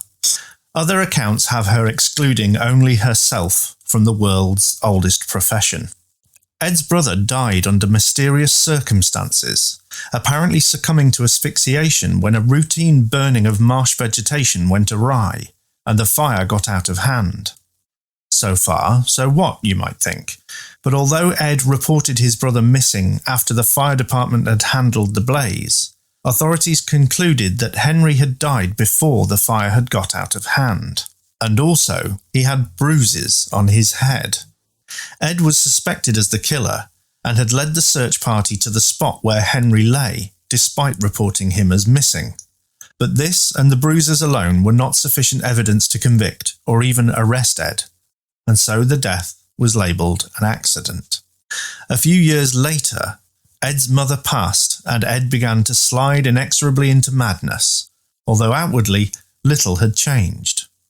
Ed began to renovate the farmhouse, boarding up the rooms that his mother had used and moving himself into a single room off the kitchen, which quickly deteriorated into something that would horrify even the hosts of hoarders. During this time, Ed kept mostly to himself, becoming interested in Nazi cannibal adventure stories and death cult magazines. If a subscription to Death Cult Cannibal Nazi Adventures Monthly isn't a warning flag, then I don't know what is, but it was a different time, I guess. In November of 1957, local hardware store owner Bernice Warden went missing. She was reported missing after her store remained closed all day, despite having been seen there the night before. The deputy sheriff was her son Frank, who entered the store and found the cash register open and blood on the floor. The last sale at the store had been to Ed Gein for a gallon of antifreeze. Investigators headed to the Gein farmstead, arresting Ed and searching the property. The property yielded much more than just Bernice Warden's body, which had been strung upside down in his shed and gutted like a hunter's catch. She was decapitated, her head having been hung in a burlap sack inside the home, and her heart was found hanging in a plastic bag near the stove. The body of another local woman, Mary Hogan, was found in a similarly dismembered state. If only that were the worst of it, but Ed's depravity knew no boundaries. Ed Gein's farm home was littered with human body parts. Bones beyond number were found, both whole and in fragments. Skulls topped his bedposts, and bowls and kitchen utensils were found that had been made from skulls. Worse than this, Ed's Nazi fascination had also borne a plethora of items crafted using human skin. Authorities found a wastebasket made from skin, chairs upholstered with skin, 9 masks made from actual faces, a belt studded with female human nipples, a pair of lips repurposed into a window shade drawstring pull, a corset made from a human female torso, and a lampshade made from a human face. There were also various dismembered body parts found in the house too, including fingernails, organs in his fridge, 10 female heads with the tops sawn off, 4 noses, and the genitals of 9 women were found in a shoebox.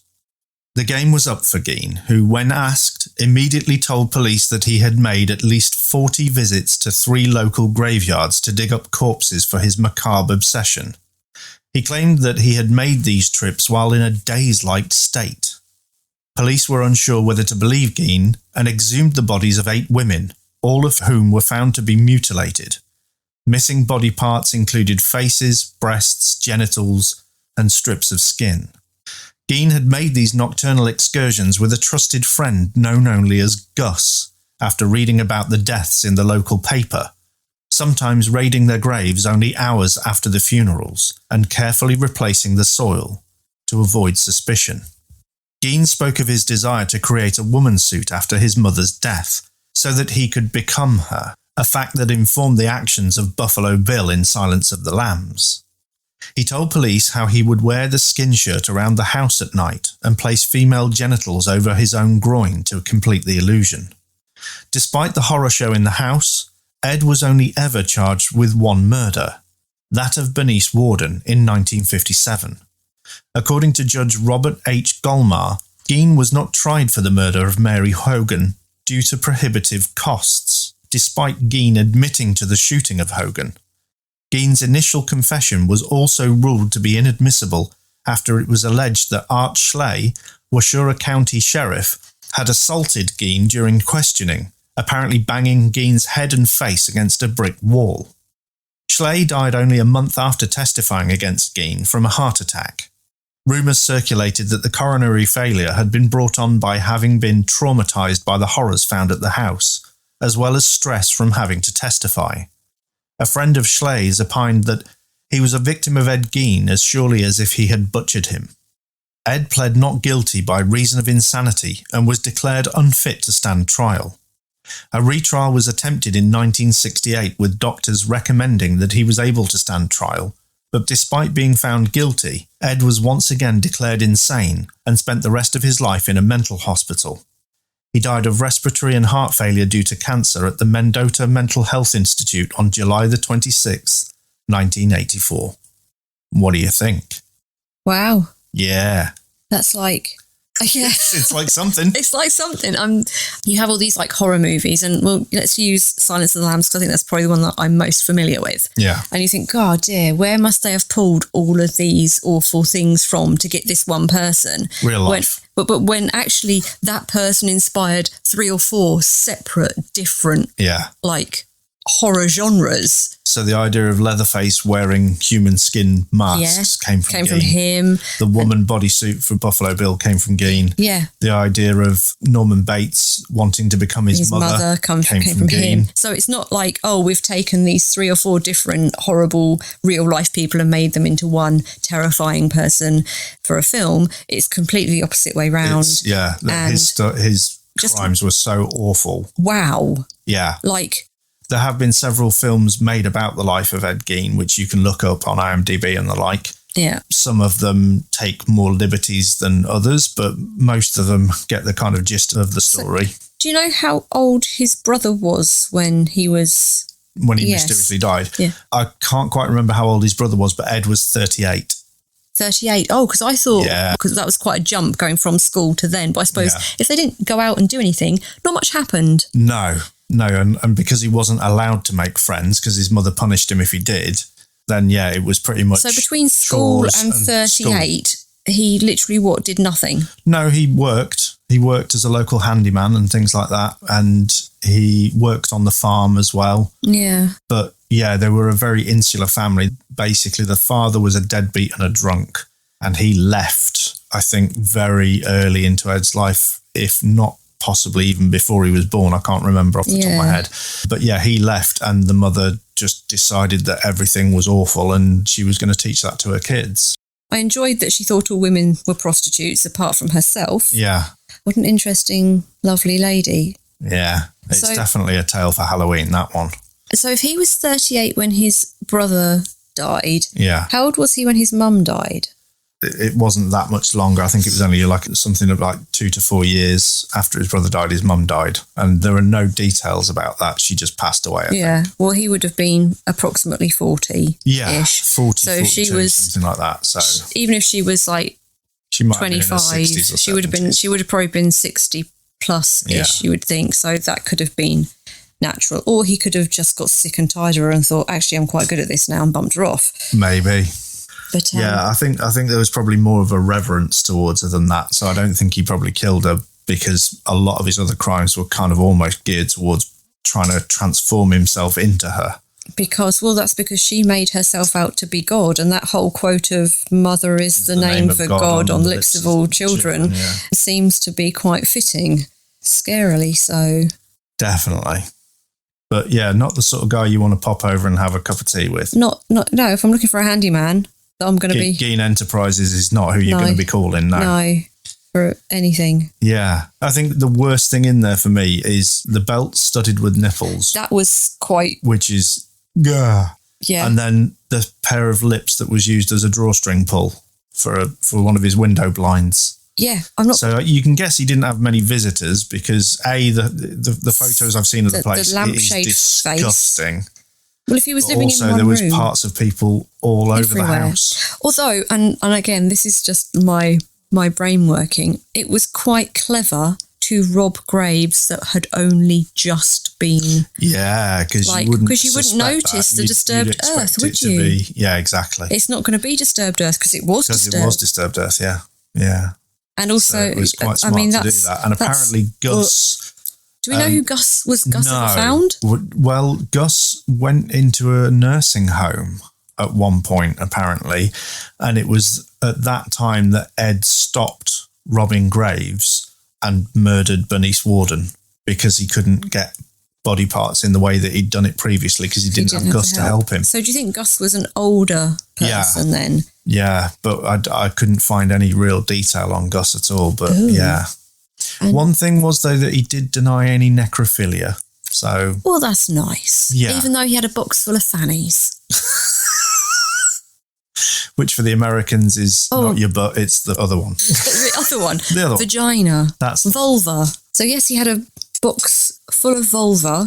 Noses, heads with the tops cut off. And skulls on his bedposts. Honestly. Faces, chairs. I've seen a photograph of the chair upholstered with human skin. That was not fun to look at. Yeah. Yeah, that's quite gross. Talk about your all-time messed up people. Thanks, love. You're welcome. Did it creep you out? It's made my skin crawl, yeah. Exactly. So that's why I picked it, because I knew it was about the creepiest tale I could possibly tell. And if you've enjoyed this, we have been the Stories of Strangeness podcast and probably will continue to be. Well, let's hope. Yeah. So if you've enjoyed this, or actually, no, I'm not going to say that. If you've enjoyed this, please don't contact us. You can find us on your favourite podcast player. And you can also find us at storiesofstrangeness.com. Yep. We're Stories of Strangeness on Facebook and Instagram. Yep. And we are at So Strange Pod on Twitter. So look us up. Come find us. Check us out. Cool. Bye. Bye.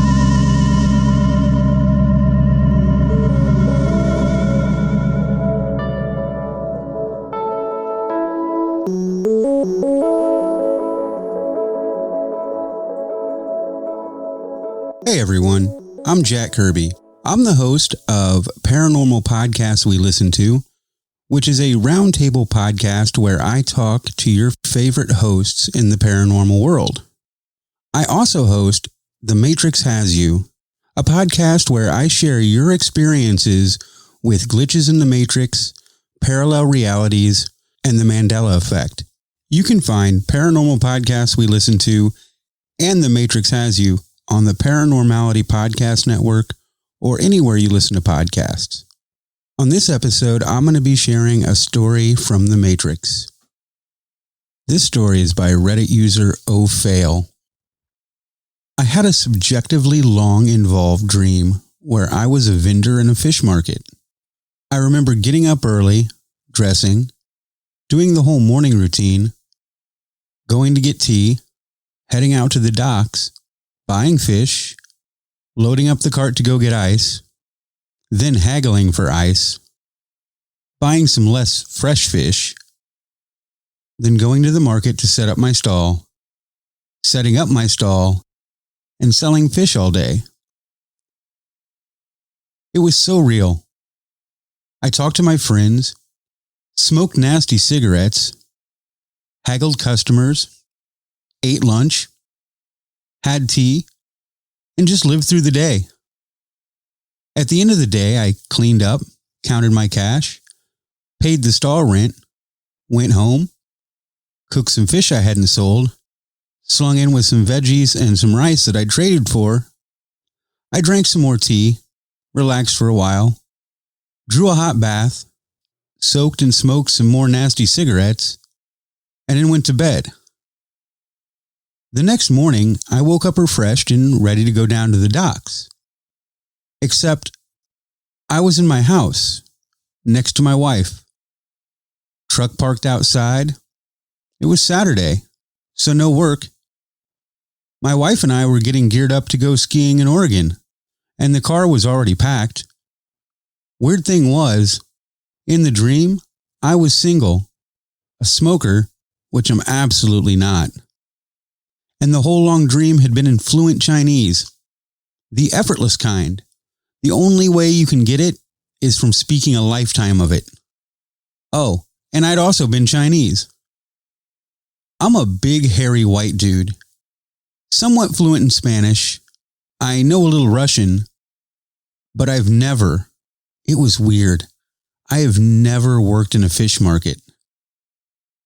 I wonder who I was, or if this was a glitch, or if I was in a parallel reality. So what do you think? Was it a dream, or did he really live a day as a Chinese man working in a fish market? I hope you enjoyed this Glitch in the Matrix story, and happy Halloween, everyone.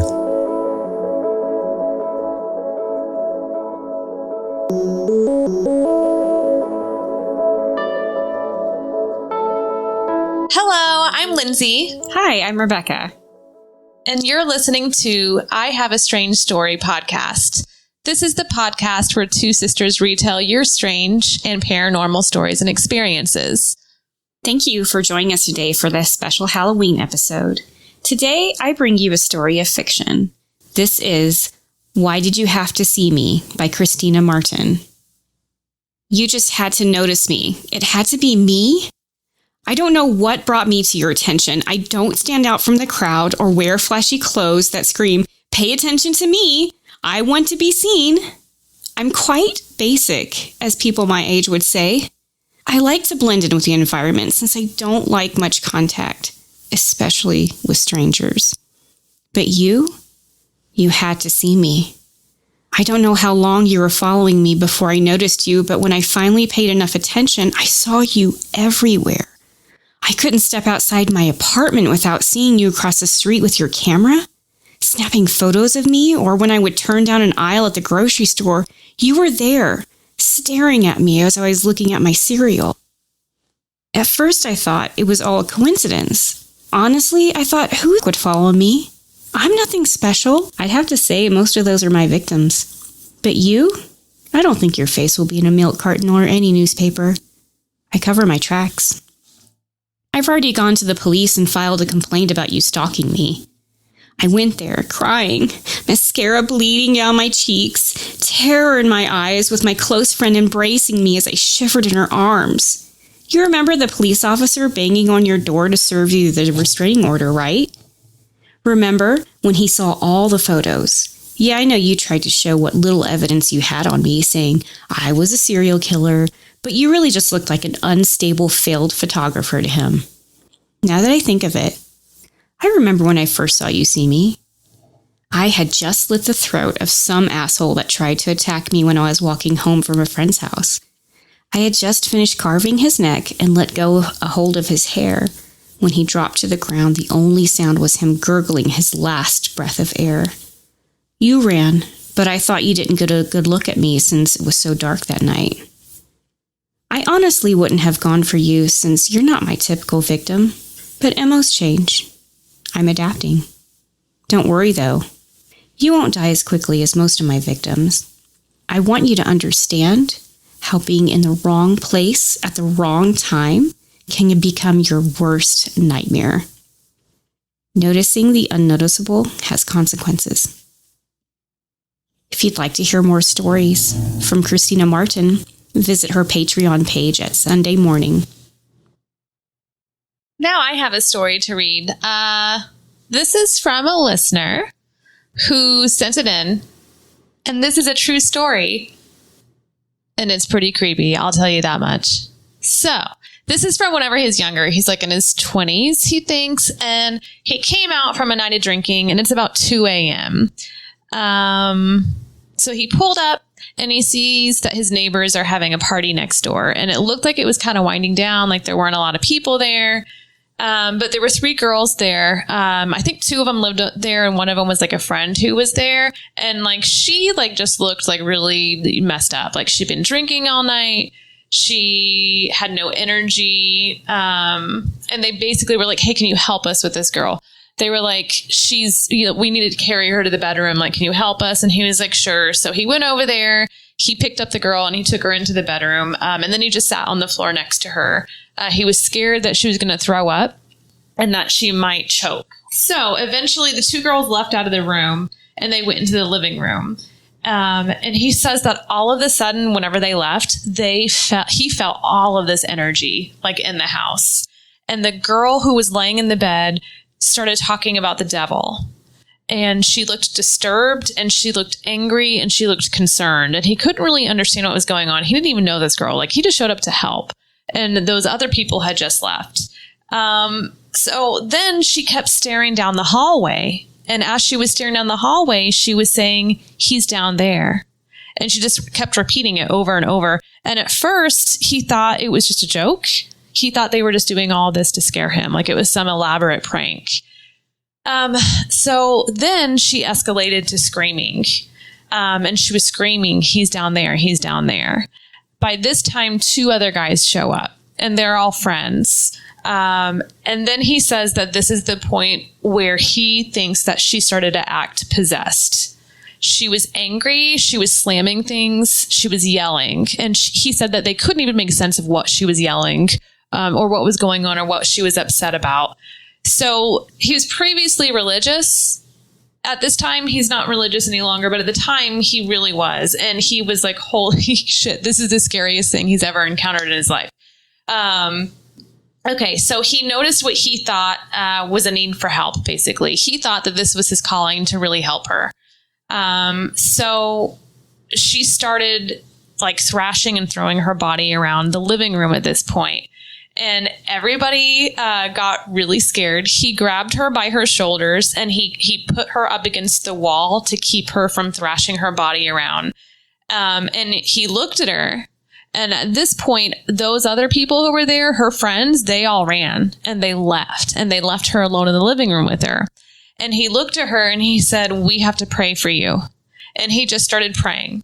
He doesn't remember what he prayed. Like, he doesn't know if it was a specific prayer or if it was specifically to help this person. And she looked at him and he asked her if she believed in God. And she just started laughing. And didn't really provide the response. He said it was a very maniacal laugh that was absolutely terrifying, and he wanted to leave the room immediately. So he just started praying out loud over her. And he was asking somebody, he was just saying, leave her alone, and then praying. She started yelling at her, and she just started yelling the F word at you, like F you, F you. So he went outside and he sees that there's crosses, or not outside, in the living room. He sees that there's crosses all over the living room. And he said that he thought that these were idols at the time. And I had to ask him what that meant. He basically meant it's, worshiping an object over Jesus, over a person. And so some religions view religious stuff like that as, idols. And so he kind of saw it as a bad thing, because you're supposed to worship Jesus over the cross. So what he did is he was like, I have to get her out of the living room. So we picked her up and he put her on the front porch. He looked at the girl who was his neighbor and he said, go get my brother. And so she ran next door. She went and got him. He came running back and he said, he and his brother came and they just looked at each other and he said they knew exactly what they had to do. And his brother came over to him and then she started laughing in a very evil, very scary laugh. And then all of a sudden they heard dogs howling throughout the entire neighborhood, including his dog. And they also lived out in the country, so the houses were kind of like far apart. All the dogs started howling and he and his brother just started praying out loud over her. And he doesn't know how long. It seems like it was forever, but eventually she just stopped and she just laid there. He's not sure what happened. In this moment, he went back home and his stepdad was there, and his stepdad was very involved with the church that they went to. And he asked him like what it was. And his stepdad went on to tell him that he was very lucky to have this occurrence, because he said that they didn't do anything to protect themselves. And that with them praying over this person's body, if there was something that had possessed her, when it left, it may have entered one of them. And so he was saying that they were actually very lucky that they had this experience, which is probably one of the scariest experiences. His thoughts on it now is he thought that it could have been drugs, it could have been alcohol, it could have been intention seeking. He's not sure. He never saw her again after that. And in fact, what he understands is that she allegedly went missing after this incident, and they never heard from her or saw from her, and they never talked to the neighbors again. So that's my story, and I'm sticking to it. Happy Halloween. Thank you for listening. You can find us everywhere that you listen to your favorite podcasts.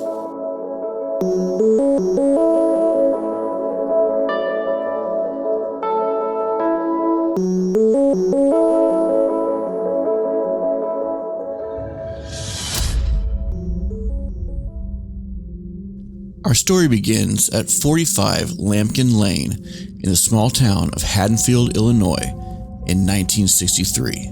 A young boy at the age of 6 is haunted by dreams of ancient places that he has never seen or even heard of, yet of which he is intimately familiar.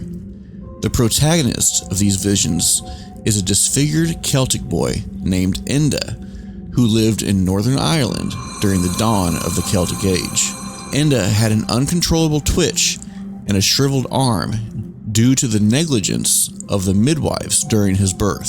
He was treated poorly throughout his youth, not only by his family, but also by his entire village. The plight of Enda and of our young 6-year-old boy from Haddonfield is a burning desire for a druid princess named Deirdre. The king, Deirdre's father, had announced that his daughter would be eligible for marriage. Enda requested an audience with the king and asked for his daughter's hand. The king was cruel in his response and mocked Enda severely, as did his father and his brothers. They taunted him, saying that the princess would sooner marry one of their goats than marry him. Time passed, and Deirdre was betrothed to a gallant warrior named Colaine. Though Enda's adoration was unrequited, as Deirdre had never even met the boy, he truly believed that if he were only able to speak with the princess, to show her the real Enda, that she would fall in love with him. He began to watch her from afar, making note of her comings and goings. One day he saw that she was alone collecting water at the river. So overwhelmed with emotion he was as he approached her, Enda in his haste caused Deirdre to be frightened, and she lost her balance and began to fall into the river. Enda grabbed her and pulled her to safety, but the princess misconstrued his deed as an attack and thought that he meant her harm.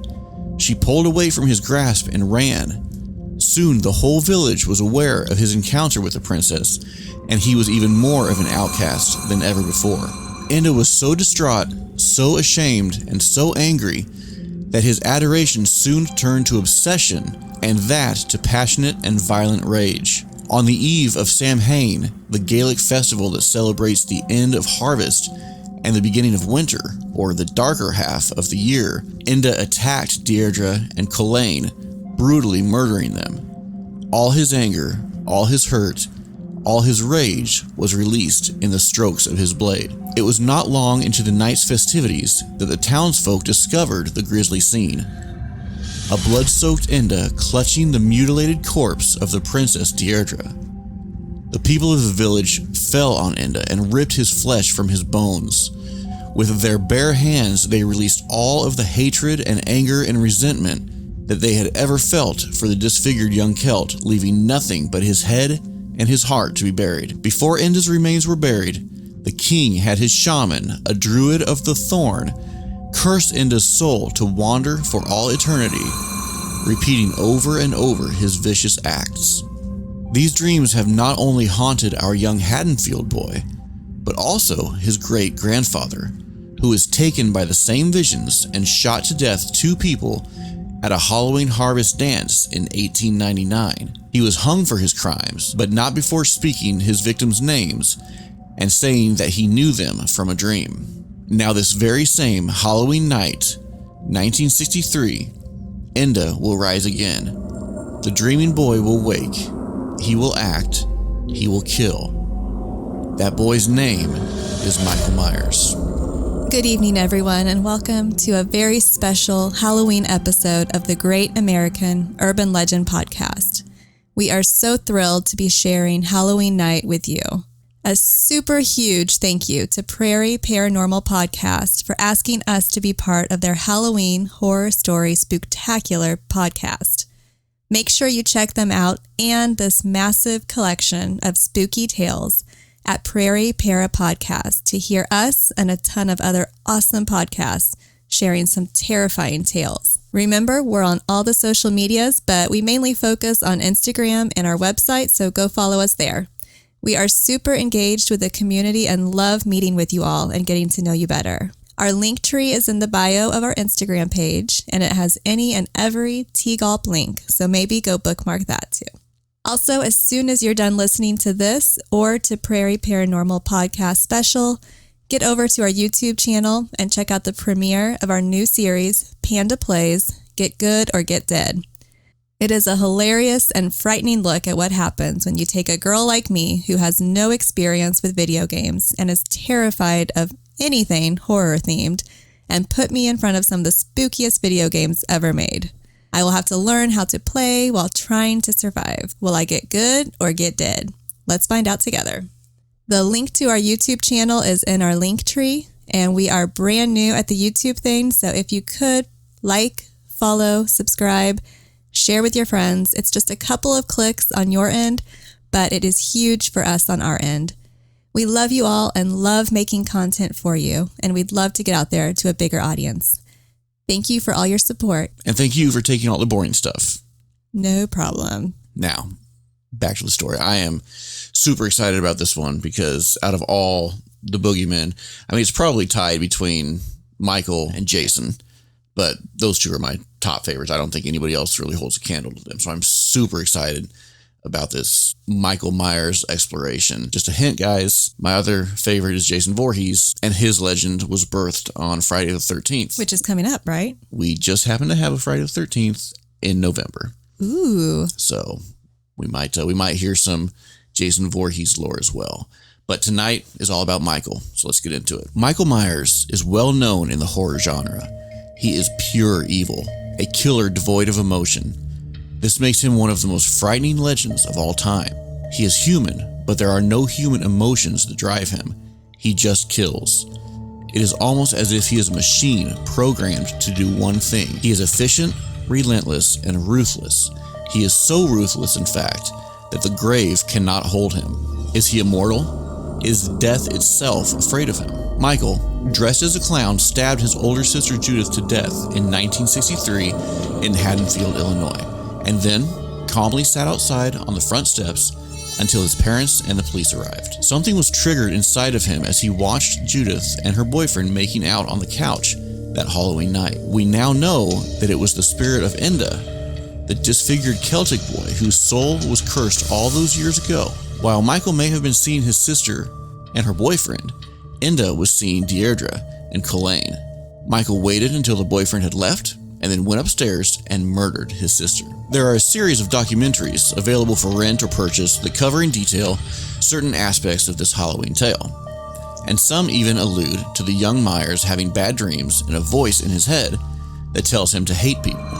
But it took a lot more digging to uncover the truth behind these dreams, that they were from times centuries ago about a young crippled boy whose unrequited love and ridicule turned him into a merciless killer. I'm sure you have all seen these documentaries, as they have been a staple and a tradition of Halloween since the late 70s. Are you talking about the actual Halloween movies with Michael Myers? Those are documentaries.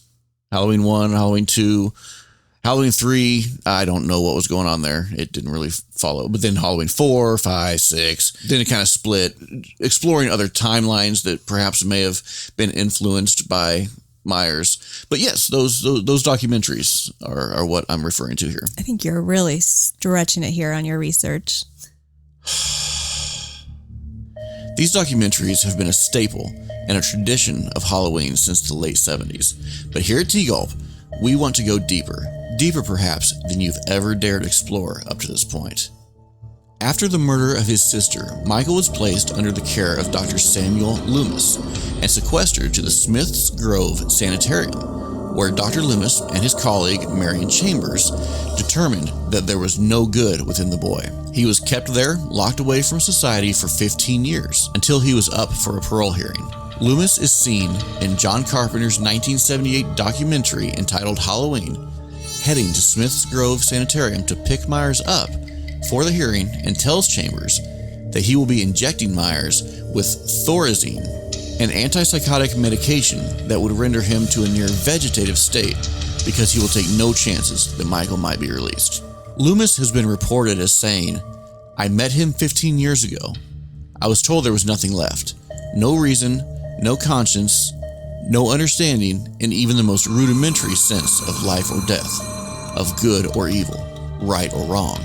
I met the 6-year-old child with its blank, pale, emotionless face and the blackest eyes, the devil's eyes. I spent 8 years trying to reach him, and then another 7 trying to keep him locked up, because I realized that what was living behind that boy's eyes was purely and simply evil." Myers escaped that day and made his way back to Haddonfield, leaving broken and bloodied corpses in his wake.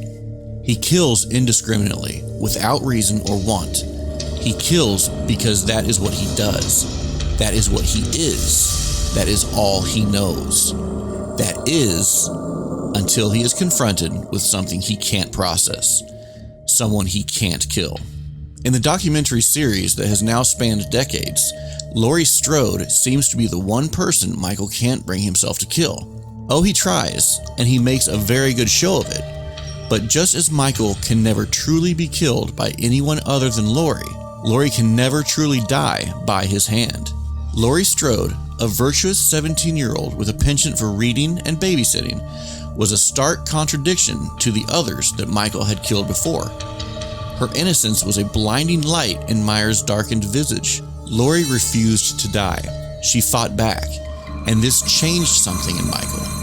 This mindless, machine-like murderer had found a focus, an obsession. Laurie Strode was Michael's Deirdre. Laurie Strode was born Cynthia Myers and is, in fact, the younger sister of Judith and Michael. Cynthia lived with her parents until 1965 when they were killed in a car accident. She was placed into foster care and almost immediately adopted by Morgan and Pamela Strode. Cynthia was still very young at this time and eventually forgot about her birth parents and her sister and brother. The Strodes renamed her Laurie, and her records were sealed to protect her true identity. On October 31st, 1978, Laurie's father asked her to drop off a set of keys at the old Myers place, as he was a realtor and running late that morning.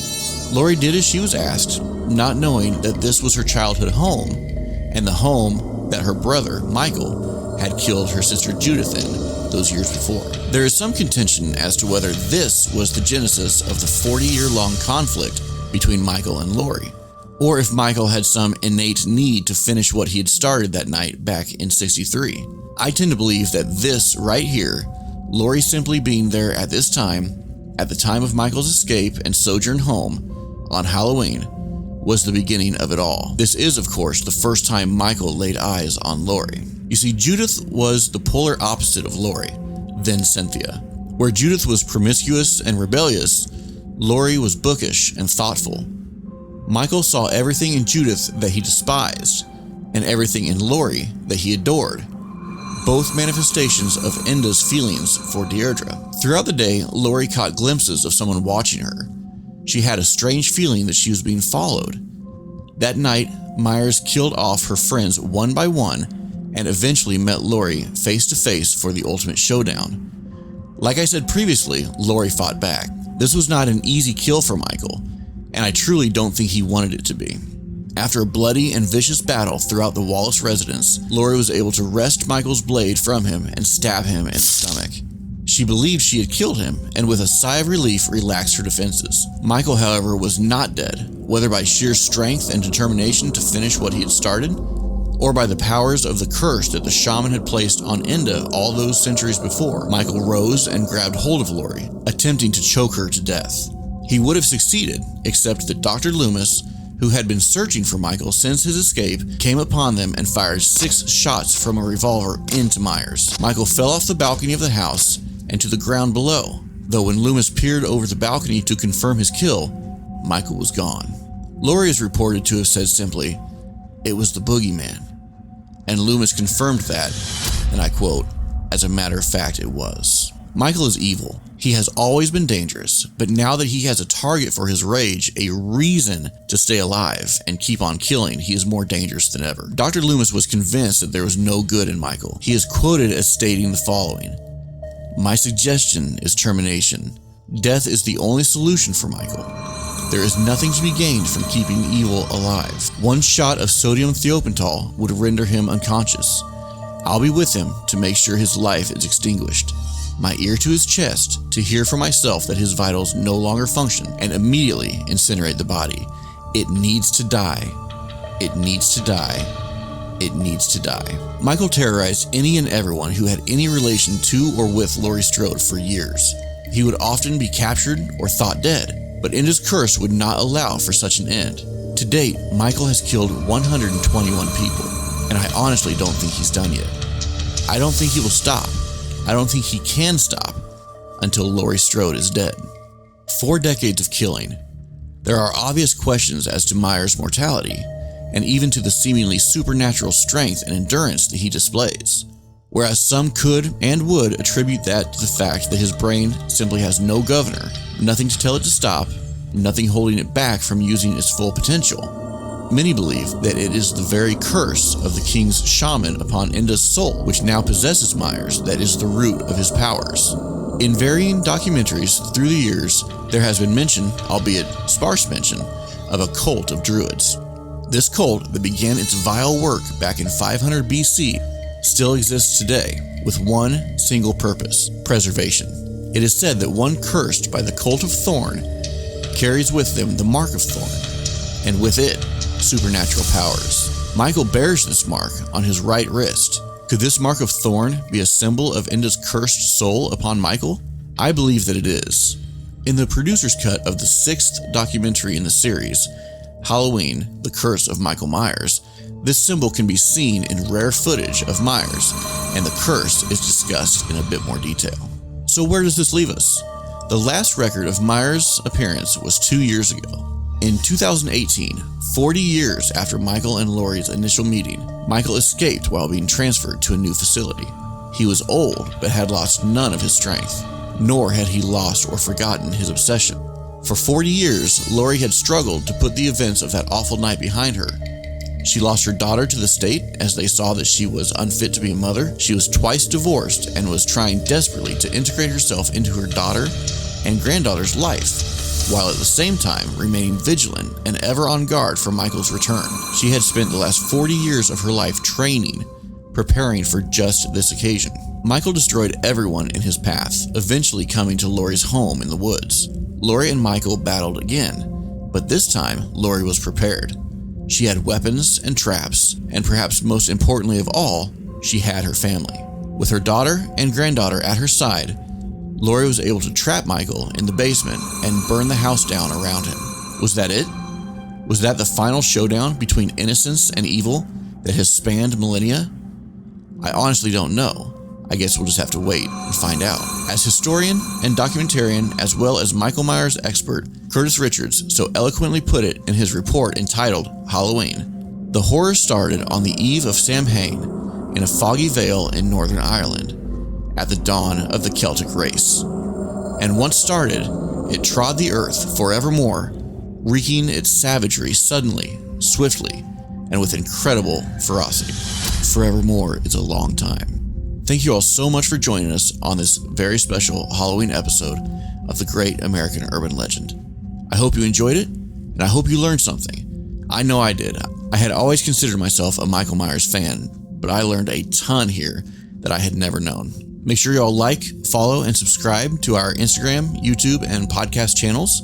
All those links and more can be found on our Linktree page at The Great American Urban Legend. Shout out to Prairieland Paranormal Podcast. Go check them out. Be safe out there, and until next time, I've been Micah. And I'm Amanda.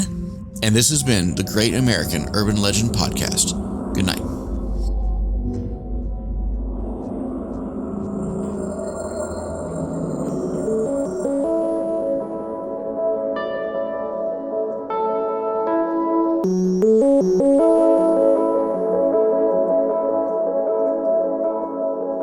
Hi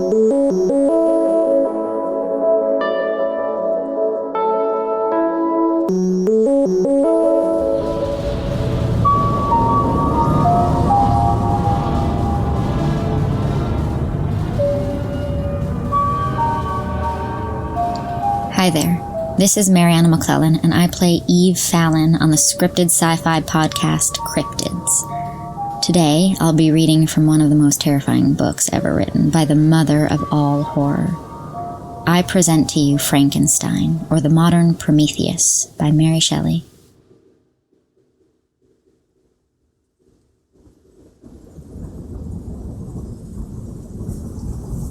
To examine the causes of life, we must first have recourse to death. I became acquainted with the science of anatomy, but this was not sufficient. I must also observe the natural decay and corruption of the human body. In my education, my father had taken the greatest precautions that my mind should be impressed with no supernatural horrors. I do not ever remember to have trembled at a tale of superstition, or to have feared the apparition of a spirit. Darkness had no effect upon my fancy, and a churchyard was to me merely the receptacle of bodies deprived of life, which, from being the seat of beauty and strength, had become food for the worm. Now I was led to examine the cause and progress of this decay, and forced to spend days and nights in vaults and charnel houses. My attention was fixed upon every object the most insupportable to the delicacy of human feelings. I saw how the fine form of man was degraded and wasted. I beheld the corruption of death succeed to the blooming cheek of life. I saw how the worm inherited the wonders of the eye and brain. I paused, examining and analyzing all the minutiae of causation as exemplified in the change from life to death and death to life, until from the midst of this darkness a sudden light broke in upon me, a light so brilliant and wondrous, yet so simple, that while I became dizzy with the immensity of the prospect which it illustrated, I was surprised that among so many men of genius who had directed their inquiries toward the same science, that I alone should be reserved to discover so astonishing a secret. Remember, I am not recording the vision of a madman. The sun does not more certainly shine in the heavens than that which I now affirm is true. Some miracle might have produced it, yet the stages of the discovery were distinct and probable. After days and nights of incredible labor and fatigue, I succeeded in discovering the cause of generation and life. Nay, more, I became myself capable of bestowing animation upon lifeless matter.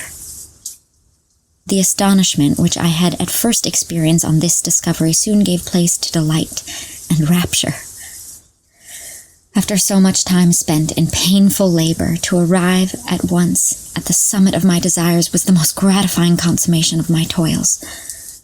But this discovery was so great and overwhelming that all the steps by which I had been progressively led to it were obliterated, and I beheld only the result. What had been the study and desires of the wisest men since the creation of the world was now within my grasp.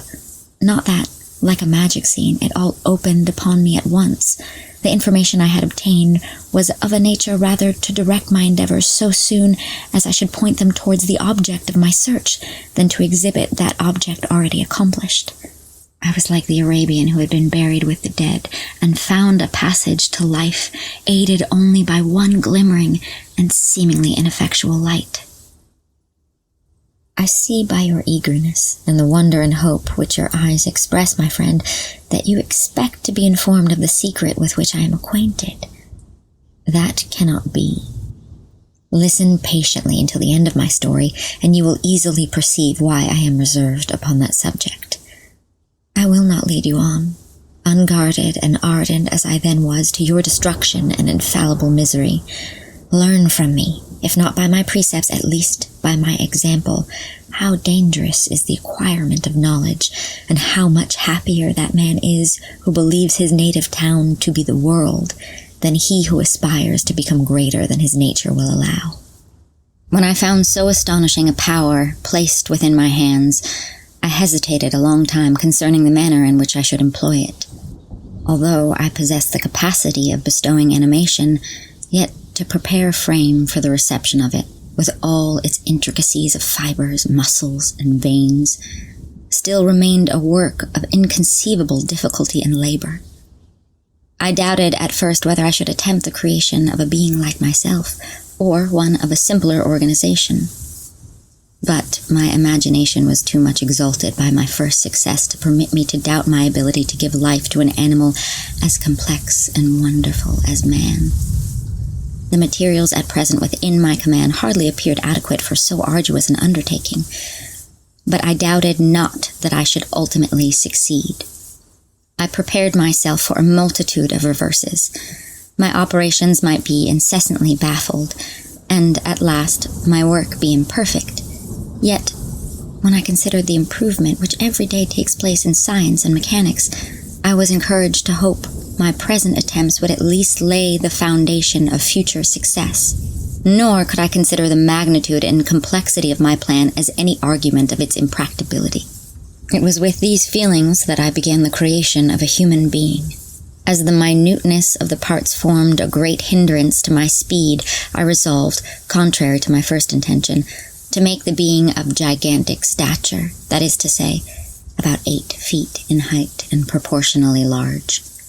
After having formed this determination, and having spent some months in successfully collecting and arranging my materials, I began. No one can conceive the variety of feelings which bore me onwards, like a hurricane, in the first enthusiasm of success. Life and death appeared to me ideal bounds which I should first break through, and pour a torrent of light into our dark world. A new species would bless me as its creator and source. Many happy and excellent natures would owe their being to me. No father could claim the gratitude of his child so completely as I should deserve theirs. Pursuing these reflections, I thought that if I could bestow animation upon lifeless matter, I might in process of time, although I now found it impossible, renew life where death had apparently devoted the body to corruption. These thoughts supported my spirits while I pursued my undertaking with unremitting ardor. My cheek had grown pale with study, and my person had become emaciated with confinement. Sometimes, on the very brink of certainty, I failed. Yet still I clung to the hope which the next day or the next hour might realize. One secret which I alone possessed was the hope to which I had dedicated myself, and the moon gazed on my midnight labors, while, with unrelaxed and breathless eagerness, I pursued nature to her hiding places. Who shall conceive the horrors of my secret toil as I dabbled among the unhallowed damps of the grave, or tortured the living animal to animate the lifeless clay? My limbs now tremble, and my eyes swim with the remembrance. But then a resistless and almost frantic impulse urged me forward. I seemed to have lost all soul or sensation but for this one pursuit. It was indeed but a passing trance that only made me feel with renewed acuteness so soon as the unnatural stimulus, ceasing to operate, I had returned to my old habits. I collected bones from charnel houses and disturbed, with profane fingers, the tremendous secrets of the human frame. In a solitary chamber, or rather cell, at the top of the house, and separated from all the other apartments by a gallery and staircase, I kept my workshop of filthy creation. My eyeballs were starting from their sockets in attending to the details of my employment. The dissecting room and the slaughterhouse furnished many of my materials, and often did my human nature turn with loathing from my occupation, whilst, still urged on by an eagerness which perpetually increased, I brought my work near to a conclusion. The summer months passed while I was thus engaged, heart and soul, in one pursuit. It was a most beautiful season. Never did the fields bestow a more plentiful harvest, or the vines yield a more luxuriant vintage. But my eyes were insensible to the charms of nature, and the same feelings which made me neglect the scenes around me caused me also to forget those friends who were so many miles absent, and whom I had not seen for so long a time. I knew my silence disquieted them, and I well remembered the words of my father. I know that while you are pleased with yourself, you will think of us with affection, and we shall hear regularly from you. You must pardon me if I regard any interruption in your correspondence as proof that your other duties are equally neglected. I knew well, therefore, what would be my father's feelings. But I could not tear my thoughts from my employment, loathsome in itself, but which had taken an irresistible hold of my imagination. I wished, as it were, to procrastinate all that related to my feelings of affection until that great object, which swallowed up every habit of my nature, should be completed. I then thought that my father would be unjust if he ascribed my neglect to vice or faultiness on my part, but I am now convinced that he was justified in conceiving that I should not be altogether free from blame. A human being in perfection ought always to preserve a calm and peaceful mind and never allow passion or transitory desire to disturb his tranquility. I do not think the pursuit of knowledge is an exception to this rule. If the study to which you apply yourself has a tendency to weaken your affections and to destroy your taste for those simple pleasures in which no alloy can possibly mix, then that study is certainly unlawful, that is to say, not benefiting the human mind. If this rule were always observed, if no man allowed any pursuit whatsoever to interfere with the tranquility of his domestic affections, Greece had not been enslaved. Caesar would have spared his country. America would have been discovered more gradually, and the empires of Mexico and Peru had not been destroyed. But I forget that I am moralizing in the most interesting part of my tale, and your looks remind me to proceed. My father made no reproach in his letters, and only took notice of my silence by inquiring into my occupations more particularly than before. Winter, spring, and summer passed away during my labors, but I did not watch the blossom or the expanding leaves, sights which before always yielded me supreme delight. So deeply was I engrossed in my occupation. The leaves of that year had withered before my work drew near to a close, and now every day showed me more plainly how well I had succeeded. But my enthusiasm was checked by my anxiety, and I appeared rather like one doomed by slavery to toil in the mines or any other unwholesome trade than an artist occupied by his favorite employment. Every night I was oppressed by a slow fever, and I became nervous to a most painful degree. The fall of a leaf startled me, and I shunned my fellow creatures as if I had been guilty of a crime. Sometimes I grew alarmed at the wreck I perceived that I had become. The energy of my purpose alone sustained me. My labors would soon end, and I believed that exercise and amusement would then drive away incipient disease, and I promised myself both of these when my creation should be complete. It was on a dreary night of November that I beheld the accomplishment of my toils. With an anxiety that almost amounted to agony, I collected the instruments of life around me that I may infuse a spark of being into the lifeless thing that lay at my feet. It was already 1 a.m. The rain pattered dismally against the panes, and my candle was nearly burnt out when, by the glimmer of the half-extinguished light, I saw the dull yellow eye of the creature open. It breathed hard, and a convulsive motion agitated its limbs. How can I describe my emotions at this catastrophe, or how delineate the wretch whom with such infinite pains and care I had endeavored to form? His limbs were in proportion, and I had selected his features as beautiful. Beautiful! Great God! His yellow skin scarcely covered the work of the muscles and arteries beneath.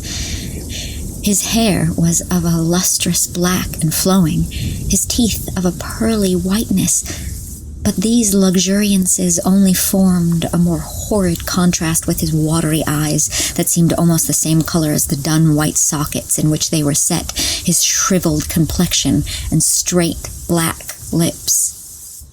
The different accidents of life are not so changeable as the feelings of human nature. I had worked hard for nearly 2 years for the sole purpose of infusing life into an inanimate body. For this I had deprived myself of rest and health. I had desired it with an ardor that far exceeded moderation, But now that I had finished, the beauty of the dream vanished, and breathless horror and disgust filled my heart. Unable to endure the aspect of the being I had created, I rushed out of the room and continued a long time traversing my bedchamber, unable to compose my mind to sleep.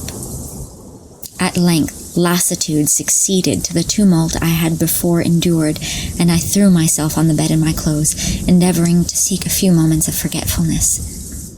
But it was in vain. I slept, indeed, but I was disturbed by the wildest dreams. I thought I saw Elizabeth in the bloom of health, walking in the streets of Ingolstadt. Delighted and surprised, I embraced her. But as I imprinted the first kiss on her lips, they became livid with the hue of death. Her features appeared to change, and I thought that I held the corpse of my dead mother in my arms. A shroud enveloped her form, and I saw the grave worms crawling in the folds of the flannel. I started from my sleep with horror. A cold dew covered my forehead, my teeth chattered, and every limb became convulsed, when, by the dim and yellow light of the moon, as it forced its way through the window shutters, I beheld the wretch, the miserable monster whom I had created. He held up the curtain of the bed, and his eyes, if eyes they may be called, were fixed on me. His jaws opened, and he muttered some inarticulate sounds, while a grin wrinkled his cheeks. He might have spoken, but I did not hear.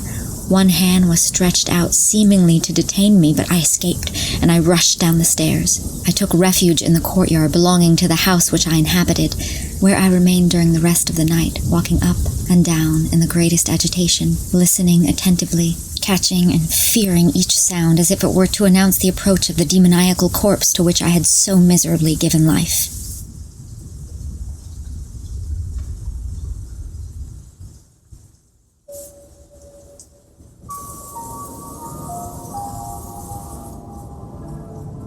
Thank you for listening. On behalf of the Cryptids team, have a happy Halloween. Eyes to the skies.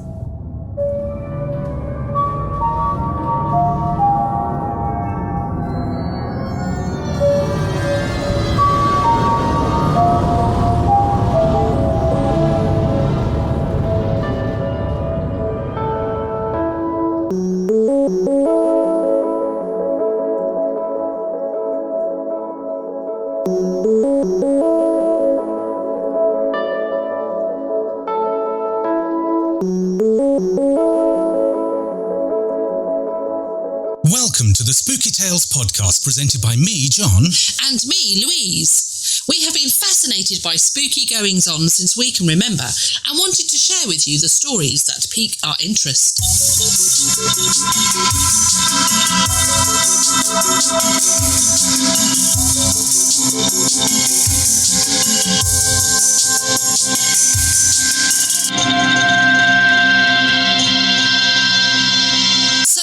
To the All Hallows Eve edition, a very spooky night. So what's the story about today? It's a collection of true spooky stories taken from a fantastic book, True Ghost Stories and Hauntings, Book 3, by Erica Gammon. Also from the Fortean Times, a great magazine for all things strange, and the Guardian newspaper, who did an All Hallows Eve article in 2016.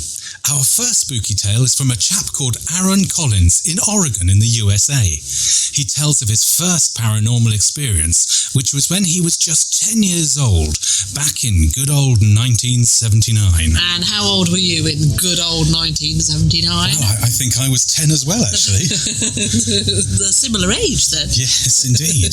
Just coming into his prime, I think. Oh, that was a laugh that said yes, he is. Oh, good. I should take that. Anyway, he went to a friend's house for a sleepover, and they eventually got tired. Eventually. eventually and settled down to sleep.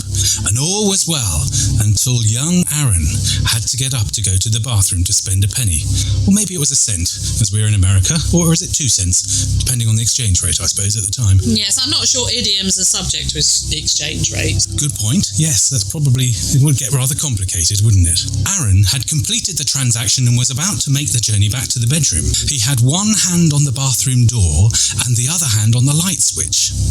He opened the door and was just about to turn off the light when he saw a woman dressed in a long black robe with long black hair and no face. Oh my word. What? How could that be? Like a skull?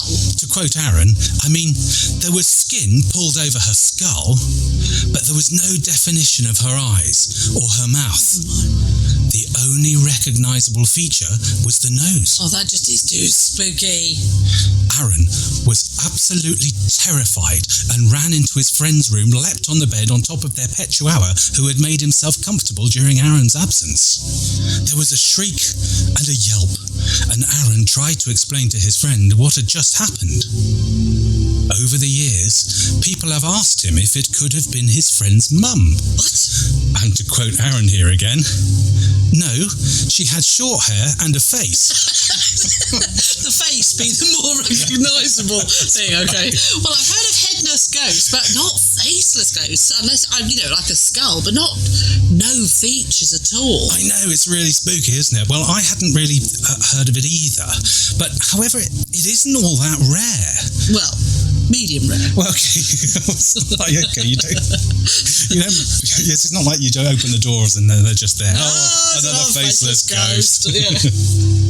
So the Fortean Times did an article recently on the subject saying that it's actually a classic ghost trope. Oh, wow. They gave the example of the faceless white lady of Coverhythe near Lowestoft in eastern England, who haunts the atmospheric ruins of a church, which dangles perilously close to the eroding cliffs. There is a faceless ghost who haunts the vaults under the South Bridge in Edinburgh. Do you remember going there? No. When we went deep underneath in the sort of big bridge thing, and it was quite dirty and dank. Well, you take me to all the nice places. I remember doing kind of cellar walks. Was that it? Yes. Yes. Okay. I don't remember it being under the South Bridge. I think it was that. It just makes it sound like we were underneath the arches. Well, that's pretty much what it was. Yeah. No, I remember it. No, I remember going down a lot, like it being kind of cellars and down. Yeah. Yeah. No, it was. Yeah. No. Yeah. Very. You do take me to all the nice places, don't you? It was a tour. It wasn't just like. Yes, I wasn't like, let's go down this cellar. Lifting up a manhole cover. What's down here, dear? No. Okay, yeah, no, I do. I don't remember it. I don't remember that, but you sort of remember it. Yeah, exactly. Okay, well, I'm glad I mentioned that. Anyway, my favourite is the story from a man called Tim from Hove in South England, who was driving home one night about 11 p.m. after finishing a late shift at his job in a care home. He's a caring man. Absolutely. Caring Tim. Yes.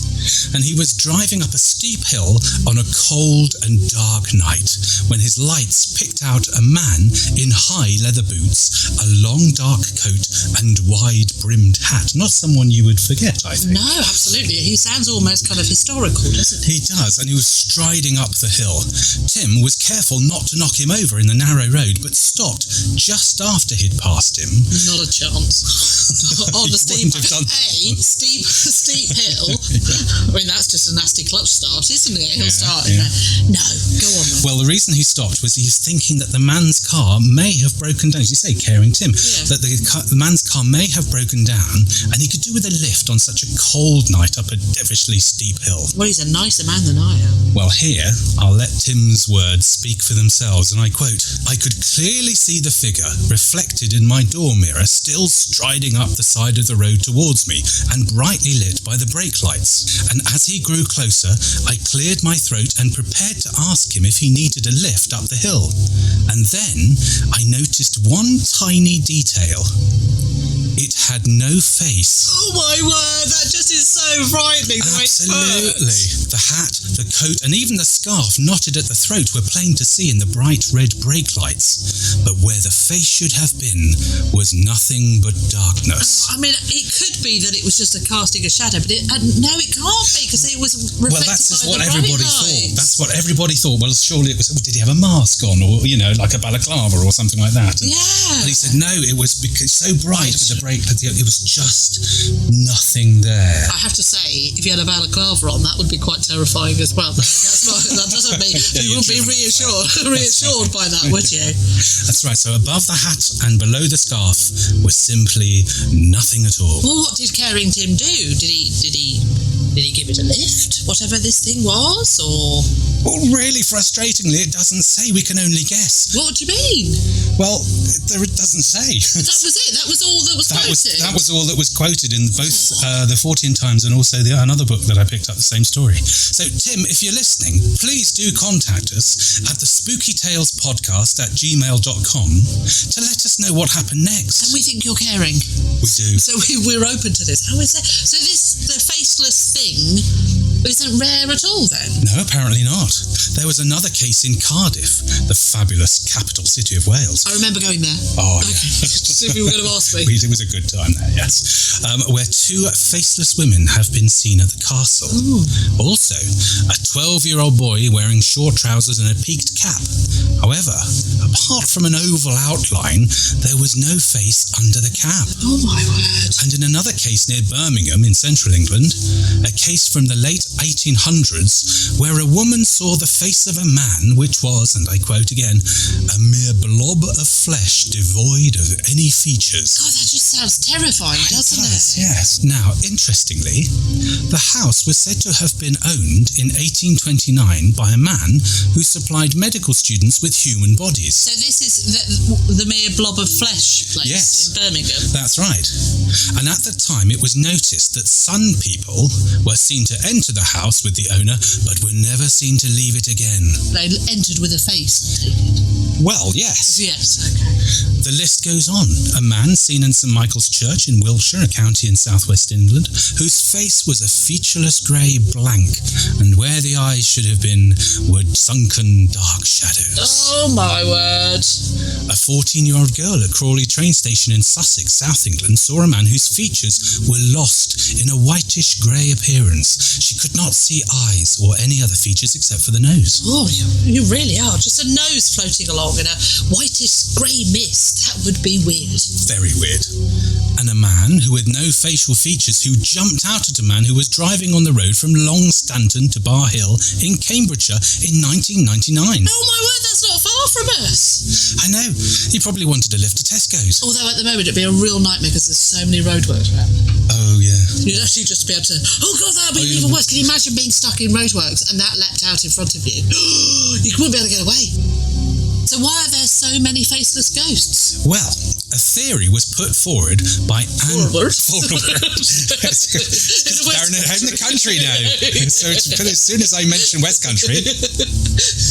We should do a different accent per story. Yeah. Okay. A theory was put forward by Angela Jaffe, the last secretary to Carl Jung and his former patient. She wrote a book in 1963 called Apparitions, and in it she claims that there was a symbolic and psychological meaning. She thought that facelessness was a symbol of the potential inner development, the personality of the witness. I don't understand that at all. Well, as the article in the 14 Times goes on to say, now I quote again, her ideas are far from clear. I'm glad it said that because it doesn't make sense. Yeah, not to me. Well, the article goes on to point out that her interest was likely to have been from an experience of the great man himself. Carl Jung was a disbeliever in ghosts until a trip to England changed his mind. Ooh, what happened? Well, He was staying in a house in Buckinghamshire, south of England, where, when lying in bed, he was alarmed to find next to him on the pillow the head of an old woman with her eye open and glaring at him. And I take it he didn't go to bed with this old woman? No, this was not someone he'd gone to bed with. Oh my word. Well, the other thing was, of course, yes, was that the left half of her face was missing below the eye. Oh, dearie me! Young spent the rest of the night with a candle in a chair next to the bed, contemplating the external and objective nature of events. Yeah, he just sat there going, oh my God, didn't he? Is that what you mean? That's what contemplating the external and objective nature of events is. Go, yes. It's basically a Jungian way of going, whoa! So that's the end of another spooky tale. Thank you so much for listening. We hope you enjoyed this spooky tale. We look forward to being with you again next time. Please do tell us your spooky tales, either in the YouTube comments or via email, which is thespookytalespodcast@gmail.com. And come and follow us on Instagram at The Spooky Tales Podcast. Or why not visit us on our Facebook page at Spooky Tales. Thanks again. Until next time. Bye. Bye.